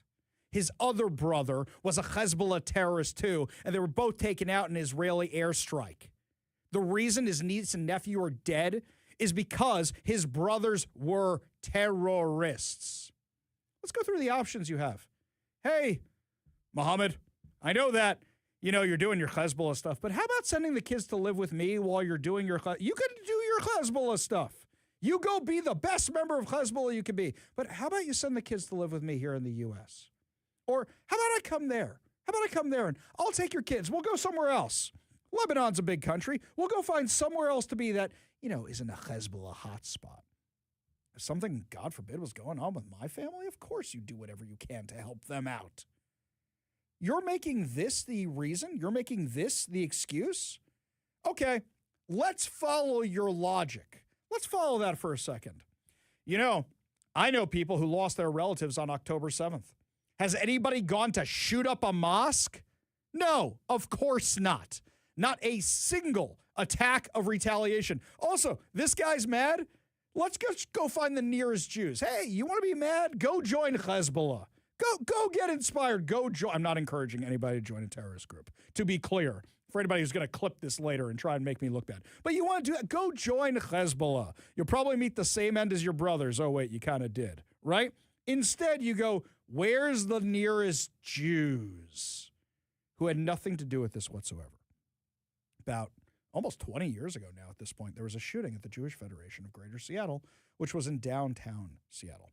I remember that like it was yesterday. Completely, the time just flies by. But a guy was mad about something going on in Israel, so he went to shoot up the Jewish Federation of Greater Seattle, which isn't even that supportive of Israel. This is insanity. But the mayor of Dearborn Heights, oh, wait, his name is Rama-done. Wonder if Mo is short for something else, as in Mohammed. Let's not forget who the constituency is out there. They're the people who elect Rashida Tlaib. So you can't condemn an attack on a synagogue without saying, well, they kind of deserved it because, they're Jews and Israel and all that. That seems to be exactly what he's doing. Wait, it gets better. Gets better. That's the part the media is focusing on, but there's so much more to unpack here. He says, everyone deserves to worship in peace, and we must unequivocally condemn any attack on a house of worship and the people within it. Why do you have to make it about everybody else? Have there been any attacks on mosques I have missed recently? Oh, so you're going to call out Don Lemon and his merry band of idiots that went and interrupted that church service, right? This tragedy comes at a time when communities everywhere are confronting rising hate and senseless violence. Which communities are confronting the rising hate and senseless violence? Would you mind telling me? I see it as Jews, Asians, and Christians. Anybody else I've missed out on? Anybody. Anybody at all. No matter where violence occurs, whether in West Bloomfield or anywhere in the world, harm against innocent people. Why are we talking about the rest of the world? The tensions we see across the world too often find their way into our own neighborhoods, reminding us of how deeply connected our shared safety is. Is that a dig on Israel? Is that a dig on America? Is that talking about Iran? What is he talking about here? I assume he's not talking about Russia and Ukraine. That's just a hunch. That would be my guess. I want our community to know that we are working closely with our police department and our regional partners to protect the safety of every house of worship in our city. That's lovely. Are they being targeted too? I urge residents to stay aware and vigilant. And here's my favorite part. Especially as we gather during these sacred final days of Ramadan. I am Rama-done with this insanity. I am done with this. So the very religion that encourages the attack that you are trying to write a letter condemning, you're talking about how sacred these final days of Ramadan are. This is always when the attacks spike, during Ramadan, because calling it the religion of peace is colossal nonsense. Let's continue to care for one another and pay attention to anything that feels out of place. My heart is with everyone affected by these deeply painful events. No, you're mad you had to write a letter supporting the Jews. That's what it is. This is crazy. These are the people who vote for Rashida Tlaib. This is how she gets into office. And yet he's trying to excuse a Lebanese national who is naturalized as a U.S. citizen under the Obama administration, whose brothers were in Hezbollah. This guy, Ayman Mohammed Ghazali, ran his car into Temple, Israel, the largest Reform Judaism congregation in the United States, and opened fire with a rifle. Imagine, I want you to picture this. Don't close your eyes if you're driving, but if you're sitting at home listening to this, close your eyes. Imagine your kid's school. Now imagine a car coming through the front doors, and a guy has a rifle, and he comes out of it. First question, does your kid's school have security? Second, any of the teachers carrying at your kid's school? You realize how bad this could be? Every Jewish institution I know is a hard target. It's a hard target because of things like this, because of crazies like this guy. Ghazali was born in Lebanon in 1985, first entered the U.S. in 2011 on an immigrant visa as a spouse of a U.S. citizen for the Department of Homeland Security. After he applied for naturalization in October of 2015, he was granted citizenship in February of 2016. One security guard was injured as a result of being struck by the attacker's vehicle, but is in stable condition, according to the Daily Wire. Oakland County Sheriff Michael Bouchard confirmed that no one else was injured in the attack. Temple Israel runs a drive-through pantry on Thursdays and has a preschool that was in session. The synagogue said on Thursday that all 140 students in our Susan and Harold Loss Early Education Center, our amazing staff, our courageous teachers, and our heroic security personnel are all accounted for and safe. My wife works for the Jewish News Syndicate, which is a Jewish outlet. And she actually got to speak to some of the clergy members, some of the rabbis over at that synagogue. And she was talking to them relatively soon after this happened. And she says you could hear it in their voices how shook up they were by this, because imagine you're off campus and you're getting phone calls. There's a shooting going on and you want to run down there right away. But what can you really do? Did you see the amount of law enforcement that showed up? It was incredible. Absolutely incredible. This is one of five terrorist attacks in the last 2 weeks. Well, gee, what's been going on for 2 weeks? Oh, the stuff in Iran. Are these sleeper cells? Or are these people who take advantage of it? Or is it just the religion of peace doing the religion of peace stuff? Because that's what it seems like to me. And yet, you have so many people making excuses for the religion of peace. Here's CNN's Jake Tapper. We're seeing the real-life consequences to the elevation and platforming and legitimizing of anti-Semitic voices. To be crystal clear, we do not know the motivations of the attacker, this would-be mass murderer of Jews. We don't know their political views. But the Overton window... We don't know their political... What was the motivation, do you think? Okay, as soon as I heard about this attack, I said it's one of two things. It is either somebody who listens to Tucker Carlson or Candace Owens, or it is somebody who, shall we just say, comes from the same region of the world as my people do, right? We knew what this was going to be. We knew what this is going to be, but the mainstream media trying to excuse this? Oh, we don't know what the motivation was. What do you think his motivation was? Well, he really wanted to get the food from that drive-through pantry. So he drove his truck right into the building, loaded with explosives and carrying a rifle and opening fire on security guards. Why target a synagogue? Well, I don't like the funny hats. Well, still, why target the synagogue? On CBN, you got to listen to this talking head they found. I don't even know her name, but this talking head, now she's viral famous because of the dumb thing she said. This situation, this was an Israeli temple. It was aligned with Israel. I will say that. A Jewish temple? A Jewish temple. A Jewish synagogue is not an Israeli temple. It's called the real Israel temple. They're Jewish. Okay. They're the people of Israel. How do you let me just finish my point. So it was wrong from the premise. He's right. It's wrong from the premise. I assume we have a lot of people who read the Bible in our audience, right? I assume so. Our Jewish friends, our Christian friends. Why are they called the people of Israel? Because the 12 tribes came from Israel, whose name was also Jacob. Got the name of Israel after fighting with the angel. Do we need to do Bible study class for the people over on the CBN network? Do we need to do that? This is bonkers crazy. You know what an easy statement is? What President Trump did. Just like this. Before we begin, I want to send our love to the Michigan Jewish community and all of the people in Detroit area following the attack on the Jewish synagogue early today. And I've been briefed, fully briefed, and it's a terrible thing, but it goes on. We're going to be right down to the bottom of it.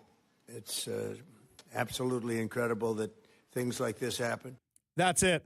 That simple. Is it that hard to do? You don't need to twist yourselves into knots and start writing about Islamophobia like Bernie Sanders did. What is this nonsense? Well, our friend Emily Al-Hadif, she writes a newsletter called The Chulent. Chulent is a Jewish word for stew that we have on the Sabbath. And it's usually a mix-mosh of things that are related to the Jewish community that happen in our part of the world. She's calling out the Seattle Times. She writes, Seattle Times social justice columnist Naomi Ishisaka, the worst columnist at the Seattle Times, can be counted on to feature voices that carry the most progressive narrative, even if they flatten other complex minority experiences along the way. So in her article, Iranian voices in Seattle may not be unified, but we still must listen. Rather than sourcing a range of Iranian opinions, she chooses two people that we must listen to. Layla Salmasi, mother of left-wing state representative Daria Fariver. By the way, time out for a second. Daria Fariver participates in any pro-Hamas event in the area. She does stuff with CARE. And Professor Ari Hoffman, director of the UW Middle East Center at the Jackson School for International Studies. Oh, you mean the ones who run the anti-Semitic events all the time and the anti-Israel events all the time and all the pro-Hamas stuff? Mm-hmm. They have a relationship. His Middle East Center hosted her and other lawmakers at a UW town hall last fall. Fanny said the U.S. and Israel are carrying out a monumentally lawless, criminal, and reckless war. And that is an act of imperial thuggery meant to demoralize and force every nation and the global south to fall in line or face consequences. Apparently, this guy doesn't care that the Iranians killed over 1,000 Americans. This boilerplate far-left rhetoric is standard for Fanny, an uncompromising anti-Zionist who uses his position as a university department director to elevate Palestinian activism, who seems to believe that Israel is the root of all imperialist evil rather than a regime that has been exporting its revolution via propaganda and explosions for almost half a century.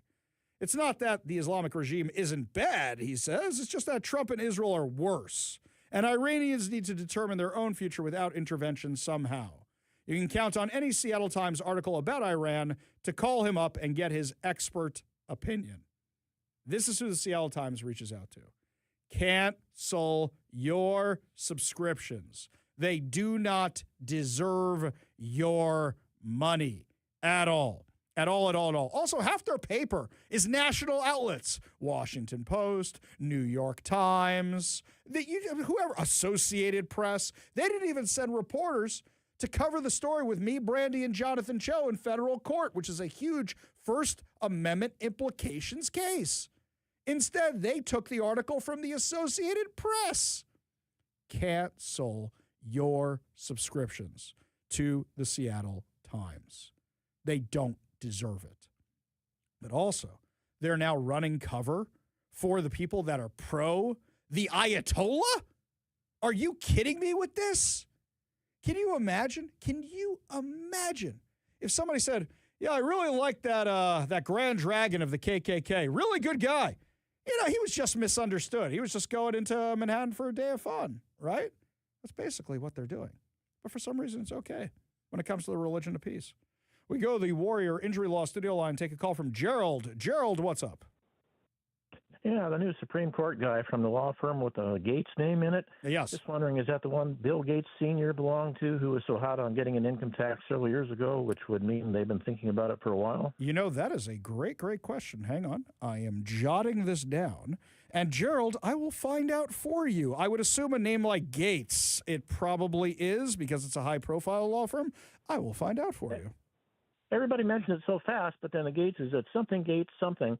And so it's kind of tucked in there, so that's what I'm wondering. No problem. I will do a little research on that, Gerald. Good question. So for those of you who weren't listening before, Gerald is talking about Jay Inslee's Supreme Court justice pick that he picked to fill the spot of the retiring Supreme Court justice. They work together at the same law firm, which has the name Gates in the title. In addition to that, this guy gave tons of money. I mean, tons of money to every Democrat cause, every Democrat politician who has made your life a living hell. But especially he has funded everybody who backed the income tax.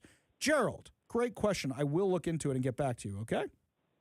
Thank you. All right, appreciate that. We will check it out. Appreciate the call. Appreciate you being part of the show. You want to be part of the show, you give us a call or text at 206-421-5757. That's 206-421-5757. We go back to the Warrior Injury Law studio line, take a quick call from George in Kenmore. George, got to make it fast. We got a break coming up. Yeah. There's a great show coming up on Fox, and I think they've reduced their rates for Easter. But everybody forgets you have to be a believer in the book to live in a Muslim country. Well, guess what? Abraham had two wives, Isaac from Sarah and Ishmael from Hagar. And that's the one where they scratched the ground at Mecca. And so the Muslim religion, came out of Ishmael, and the Jewish religion. I'm with you, but get to the point, George. We're running out of time here, man. Well, I'm just saying there's a great show on Fox because everybody's stupid on this, and nobody even remembers. I don't think our audience is stupid on this. I think our audience is pretty well versed. In fact, a lot of the time they actually come up to me and start quoting scripture at me, and I have to translate it into English before translating it back into Hebrew to realize what they're talking about. The two wives, their connection there, Oh, you mean all that, the historical stuff that goes into it. Yeah, I think it's a little bit more than that, but appreciate the call, George. Appreciate you being part of the show. You want to be part of the show, you give us a call or a text at 206-421-5757. That's 206-421-5757. Make no mistake about it, my friends. We are in a war against terror. We have been for years. We are finally participating. But you know who's not participating? Local Democrats. In fact, when a war memorial was proposed for our very own Washington State Capitol, they shut it down. I'll tell you what happened in the final moments of the legislative session that you didn't hear about when we come back. You're listening to the Ari Hoffman Show on Talk Radio 570 KVI.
Thank God the legislative session is over. I'm not sure I could have taken any more bad bills, any more bad policy, any more taxes the Democrats have coming our way. But there's a little drama that nobody knew was happening, that nobody knew what was going on towards the last few days of the session. Joining us now to discuss, Representative Hunter Abel. Thank you so much for being with us today. Glad to be here, Ari. Thank you. Such a pleasure. Now, I had you at the beginning of the session, and I think it was even before the session started. That's the last time I had you on for an interview.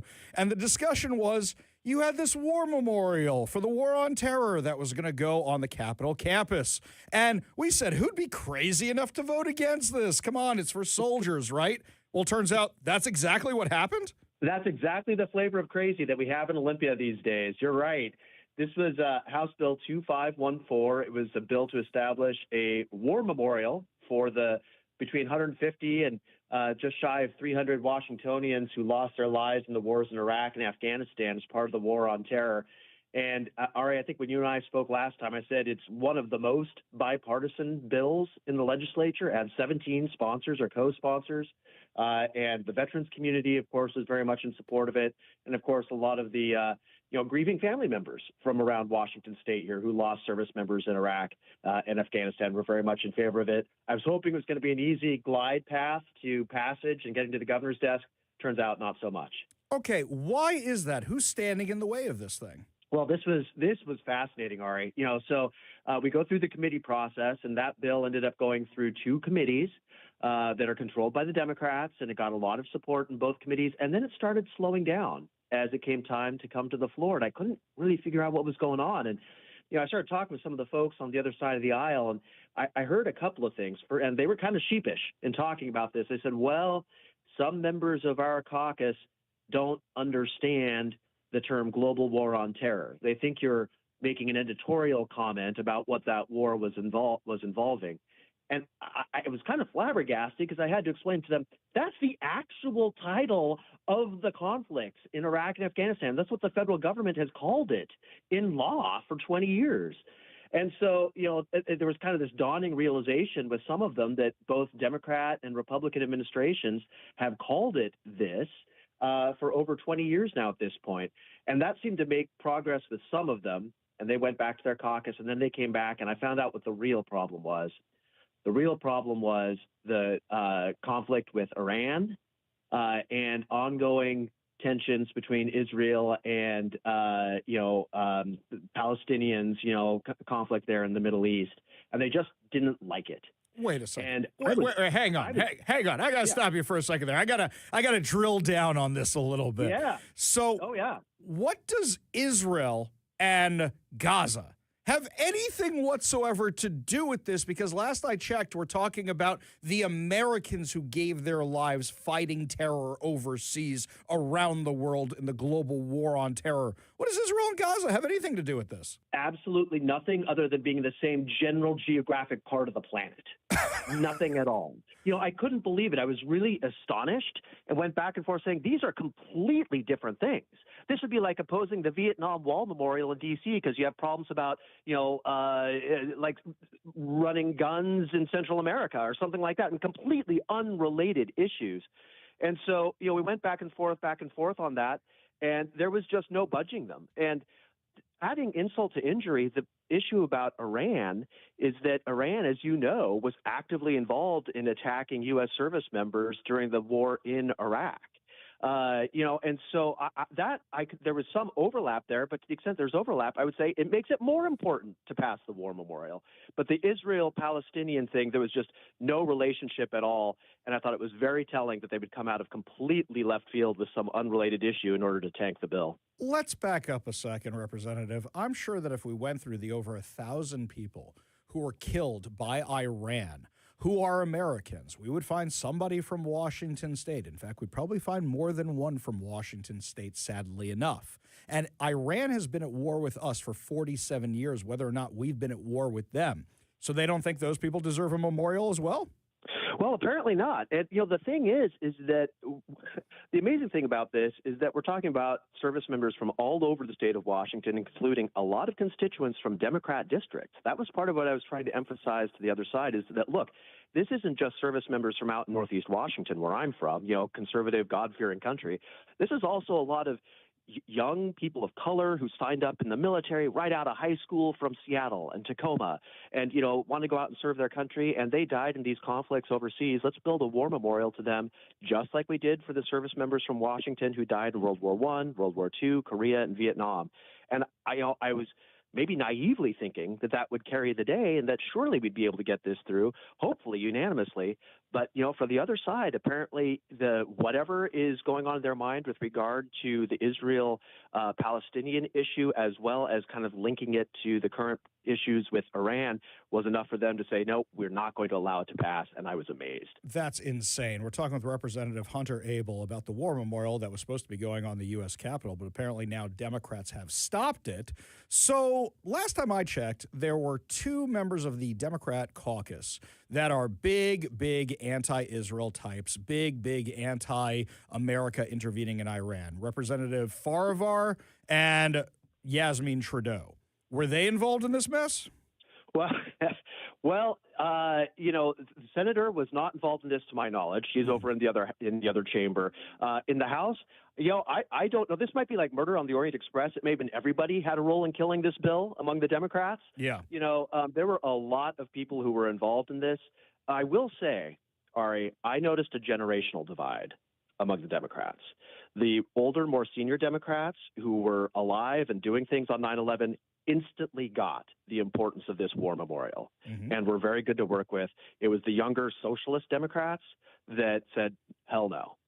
And that, I think, is very, very revealing. We've got a lot of members of the Democrat caucus who are very young, who've frankly never had a job outside of government, and they view their job as trying to remake the country and their state and our state in kind of what they imagine, to be a socialist utopia.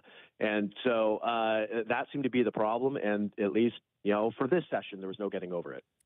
Insane. Absolutely insane. Now, I don't spend a lot of time at the Capitol campus. The last time I was there for the day, and I had the chance to walk around, and I had never actually noticed how many memorials are there. They're all over the place there. So let's play devil's advocate for a second, just for a second here. I assume that the reason the Democrats didn't want to have this thing is because, we have a budget crisis and there's so much waste and maybe we don't have the money because we had to make so many cuts. I assume this thing must have been costing millions of dollars, right? Well, guess again. So the bill itself is built around the idea of having the vast majority of the cost for the war memorial to be raised from private sources. In fact, a couple of years ago, a bill was passed with overwhelming support from both parties to allow the Secretary of State's office to take private donations for exactly that purpose. The problem is that there's no design for the war memorial and no location for the war memorial and no process to get it built. That was what my bill was trying to do. And fundraising has lagged because there is no process in place. But what was fascinating is that the bill that went through a few years ago, again, with overwhelming Democrat support, talked about the global war on terror and how it's important to honor and recognize Washingtonians who lost their lives. Apparently it was good enough a couple of years ago, but not good enough now. Insane. Absolutely insane. Can't believe that while our men and women are serving overseas combating terror, that the Democrats in Olympia don't want to honor those who gave the last full measure of devotion, keeping us safe from radical terror around the world. Representative Hunter Abel, thank you so much for your time today. Thank you so much for bringing this to our attention. And you got to get some sleep this weekend, man. You guys are all exhausted. I saw what you guys put in. You're all rock stars trying to stop that income tax. I'll tell you, Ari, that was just an incredible battle, 24 and a half hours straight through on the floor. And we had, folks who are new in the legislature, people who are returning veterans out there, leaving it all out on the field. I was really proud to be part of that fight. In the end, 8 Democrats joined us in opposing it, which is just astonishing. You almost never see that. The Democrats still had a couple of votes in reserve, and they muscled it across the finish line, but wasn't without us fighting World War III over the issue. I'll tell you what, is that you should pre-file a bill next year for Barca loungers instead of those chairs you guys have in case you have to pull more all-nighters. You can sleep right there at your spot. Representative Hunter Abel, thank you so much for joining us today. I really do appreciate it. Thanks a lot, Ari. Always a pleasure. We got a whole lot more to discuss as the show continues. You're listening to the Ari Hoffman Show on Talk Radio 570 KVI.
Well, let's see. My entire social media feed is filled with Bob Ferguson sucking for messing up my city and my state. And on the other hand of it, it's people who want to kill me.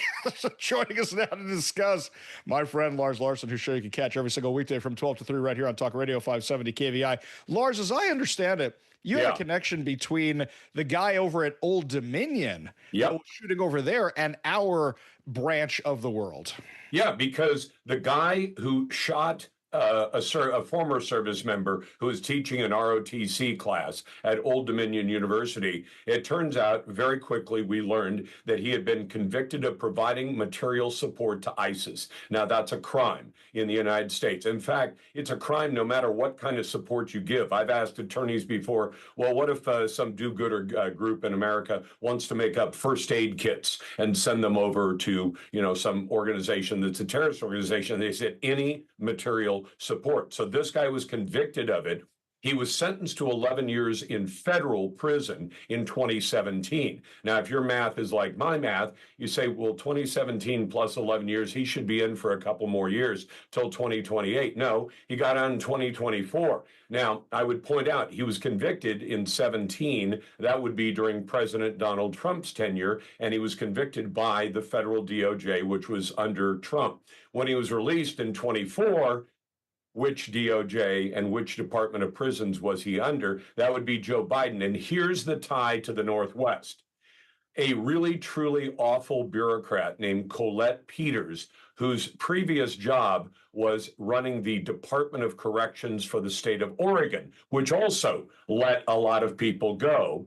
She became Joe Biden's Department of Corrections person to run the federal system, and she lets the guy go 4 years before the end of his sentence. And he's a convicted, I say terrorist, giving aid and comfort to the terrorists, material support to terrorism. That makes you as much a terrorist, I think, as the person who actually pulls the trigger or pushes the plunger.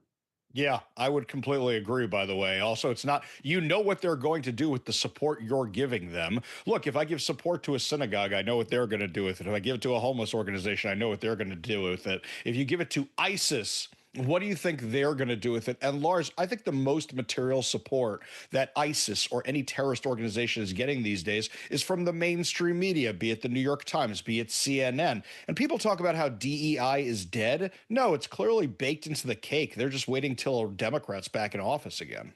Well, and by the way, I'm sure you talked to your audience about it. I did to my audience. The fact that CNN not once but twice attributed the bomb throwing outside Mayor Mamdani's office to an attack on Mamdani.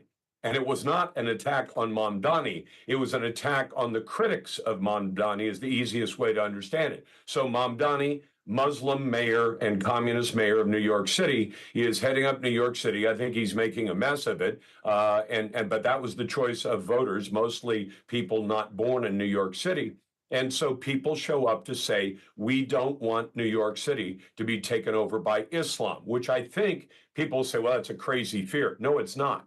Look at Dearborn, Michigan on a smaller scale. Look at Paris on a larger scale, Paris, France. And you say, is it possible that a city could become very, aligned with Islam and favorable to those who are followers of Islam and not so much to everybody else, including your people and my people? And you say, yes, that's a reasonable fear. They show up to protest that.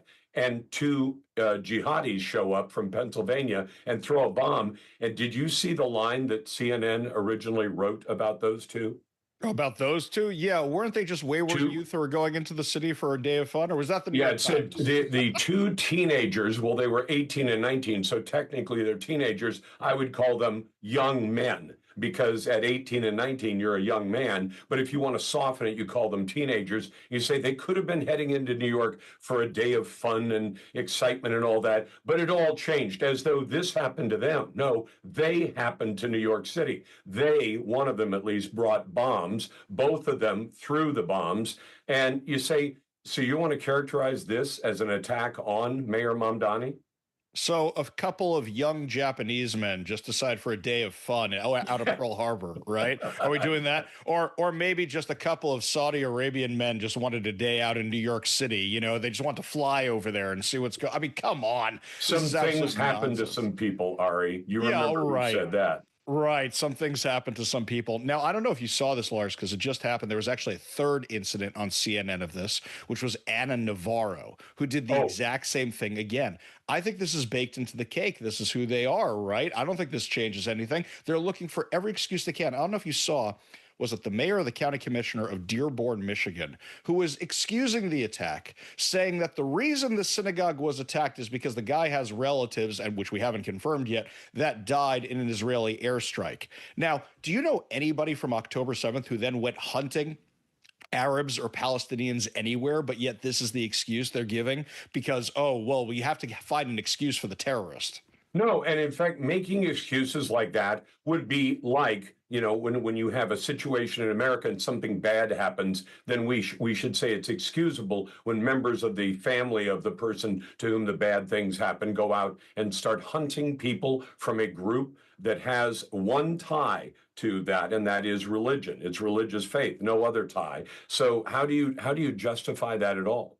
Crazy stuff. Now, the other thing I think about is that we got this weekend coming up, and here I got a city where our mayor has been very anti-Israel, very anti-Semitic before, and it's the kind of thing where we have to get police protection. We have security all the time, and we don't count on the police because there's not enough police, unfortunately, here in Seattle to help us out. I saw a report today that synagogues spend an average of $735 million on security in the U.S. every single year. And I would say this, Lars, is that the thing I encourage my Christian friends is to spend the same kind of money on the churches, because unfortunately we see too many things happen, be it terrorists, be it attack, be it Don Lemon showing up. You got to make sure you have security. Well, and in fact, the smart churches, the ones with conservative, true Bible-following people, understand that self-defense is something that Jesus Christ believed in. He even advised his disciples, sell your cloak if you have to, buy a sword.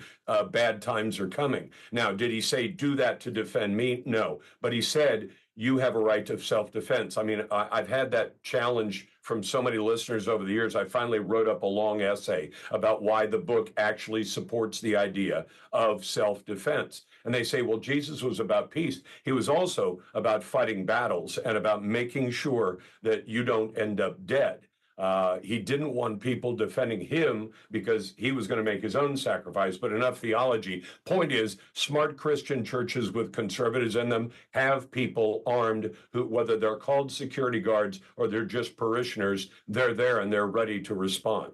I'll leave you with this one. A couple months back when ICE was really ramping up, I was in a debate with somebody on TV, and the guy says, he's a lefty, and he says, well, I'm Christian. I don't believe this is what Jesus would do. And I said, maybe if Israel had better borders back then, Jesus wouldn't have been killed by the Romans. And that would just like launch him into orbit. Lars Larson. You can catch his show every single weekday from 12 to 3 right here on Talk Radio 570 KVI. Have a great weekend, my friend. And you as well, Ari. Take care. Only good news to wrap up the show. Your good news headlines heading into your evening commute. You're listening to the Ari Hoffman Show on Talk Radio 570 KVI.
Only good news to wrap up another amazing episode of the Ari Hoffman Show right here on Talk Radio 570 KVI. And we start with some programming good news.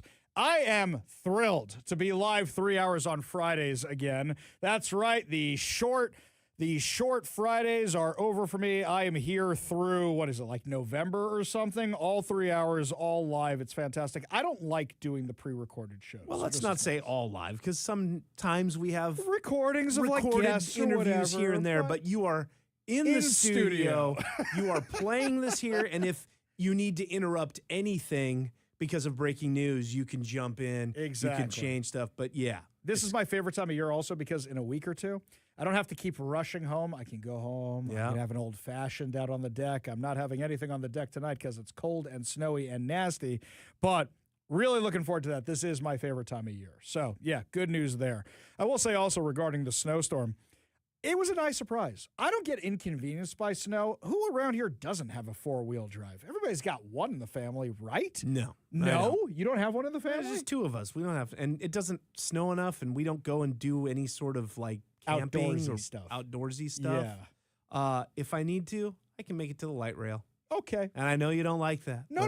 I get the necessity of it. I mean, Mike the Snow Piercer, when he had to come in here and I couldn't get here, I couldn't even walk to my truck to get to my truck to come here. That was bad. That was a whole other deal. That But was a I whole do have my cars okay in the snow. Both Yeah. of them are front wheel drive. They're fine. They're done. Like, it's got to be really bad. So, stupid Ari Hoffman. I didn't understand the hills here in Seattle. So when I first moved here, I'm like, I'm from New York. I can drive in this. And it was one of the really bad, not this garbage. It was one of the really bad snowstorms. And my hill, it's a really, really steep pitch coming off that sucker. So I get in my Camaro, and I'm like, I can handle this. No problem. So I turn onto the big hill, and the car's not going forward no more. So I'm like, screw this. I threw it into reverse and went down the sucker backwards. And one of my neighbors goes, well, this is how Ari dies. Just me on snow going backwards. I had to leave it there the rest of the snowstorm. It was bad and embarrassing. You know, they actually make an all-wheel drive, or they used to make an all-wheel drive Charger, and it doesn't have a V8, though. It was a very strange thing. I'm like, I'll take the V8. I'll take the all-wheel drive if it's got the V8. These are the older ones. Now they realize it's the muscle car people who want these suckers. You know, you want the all-wheel drive. You get the Cherokee, like what I drove in today, and that was great. I mean, really, really great. Didn't get bogged down at all. No slippage, nothing. It's even got a little thing on it. Switch it to snow. It was great. Loved it. Now, meanwhile, you look outside, everything's melted. There's nothing left. Maybe in your yard there's something left, but here in Seattle, I didn't see anything left. I love the snow, though. Really, really do. In other news, do you know last weekend, the Nimitz left Bremerton and went to Norfolk, Virginia, where it's going to be decommissioned.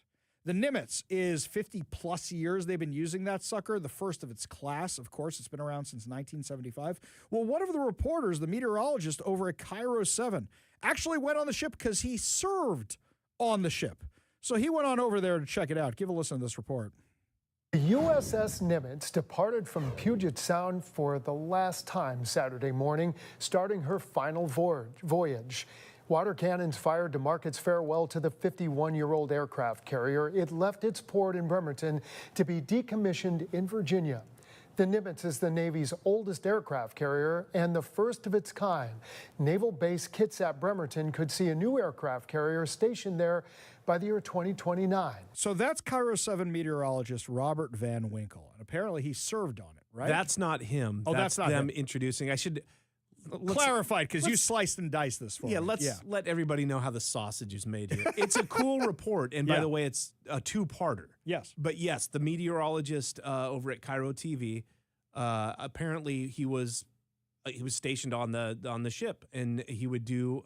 That's where he started doing weather, actually. So it's an interesting report. My problem with it was it's very visual. Right. So you gave it to me, and it was like, look at this place. It's amazing. Look at this part. I remember when I used to do this here, and I was like, not great for radio, but go over and check it out. And it's a two-parter. So it was interesting, which is why I pulled it in the first place. But then I realized when you told me, hey, Ari, this thing's like all visual, it's not going to work on air. I said, that's okay. I've been on the Nimitz before. So I was very privileged that a friend of mine was actually stationed, serving on the Nimitz. I think it was not this past summer, the summer beforehand.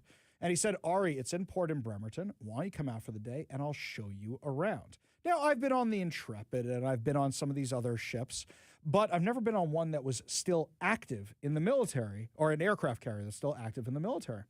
So we go up to Bremerton, and it was magnificent. It was incredible. Now, first of all, Nimitz is so old, you see like holes and rust. It's been around a long, long time, and you're like, okay, this is a museum piece, this sucker.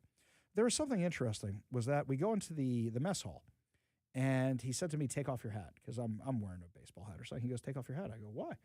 And he goes, this thing has seen combat, and when you have mass casualty events, they turn the mess hall into triage for victims. So people have died in this mess hall. You take your hat off when you come into the mess hall. I thought it was something about don't eat with your hat on or something, but no, that was fascinating. Went through the whole ship, got to go up on the deck. Now, the planes aren't there because the planes fly off before it comes into port. So I didn't get to see the active planes, which would have been super cool. But still checking out the Nimitz, checking out that history, that sucker's older than I am. 1975, I wasn't born till a few years later. It's just older than I am. I was born a year later. A year later. It was really incredible, but you also get a sense of history because there's so many, there's little plaques here and little dedications there and all the stuff on the ship. It's kind of sad that we don't really turn these things into museums anymore because it's a lot of money to do that. You got to have a place that wants to have it, and a lot of places already have them. So they just get sold for scrap, which is kind of sad. And they're really big, too, and to They're maintain huge. them and keep them in a way that you can have people go in and out of them. And you'd think that letting something like that sit dormant. Well, think about this. The Intrepid, which I believe was in the same class. I think it's a Nimitz class ship. That sucker has been on display in New York since I was a kid. And they had to actually take it for a while to redo it because it was so out of date for the exhibits that it actually got stuck in the middle of the Hudson River because they did it during low tide, and it was sitting there for months. Oh, there's the Intrepid stuck in the middle of the Hudson River. No problem. But actually, the Intrepid's really cool to visit if you ever get the chance. They got another one from that class down in San Diego, which is the Midway. Not as cool, but still awesome. Anyway, that's going to do it for us today. We'll be back on Monday with more insane stories and more exciting guests, and young Zach's going to be joining us. You've been listening to the Ari Hoffman Show on Talk Radio 570 KVI.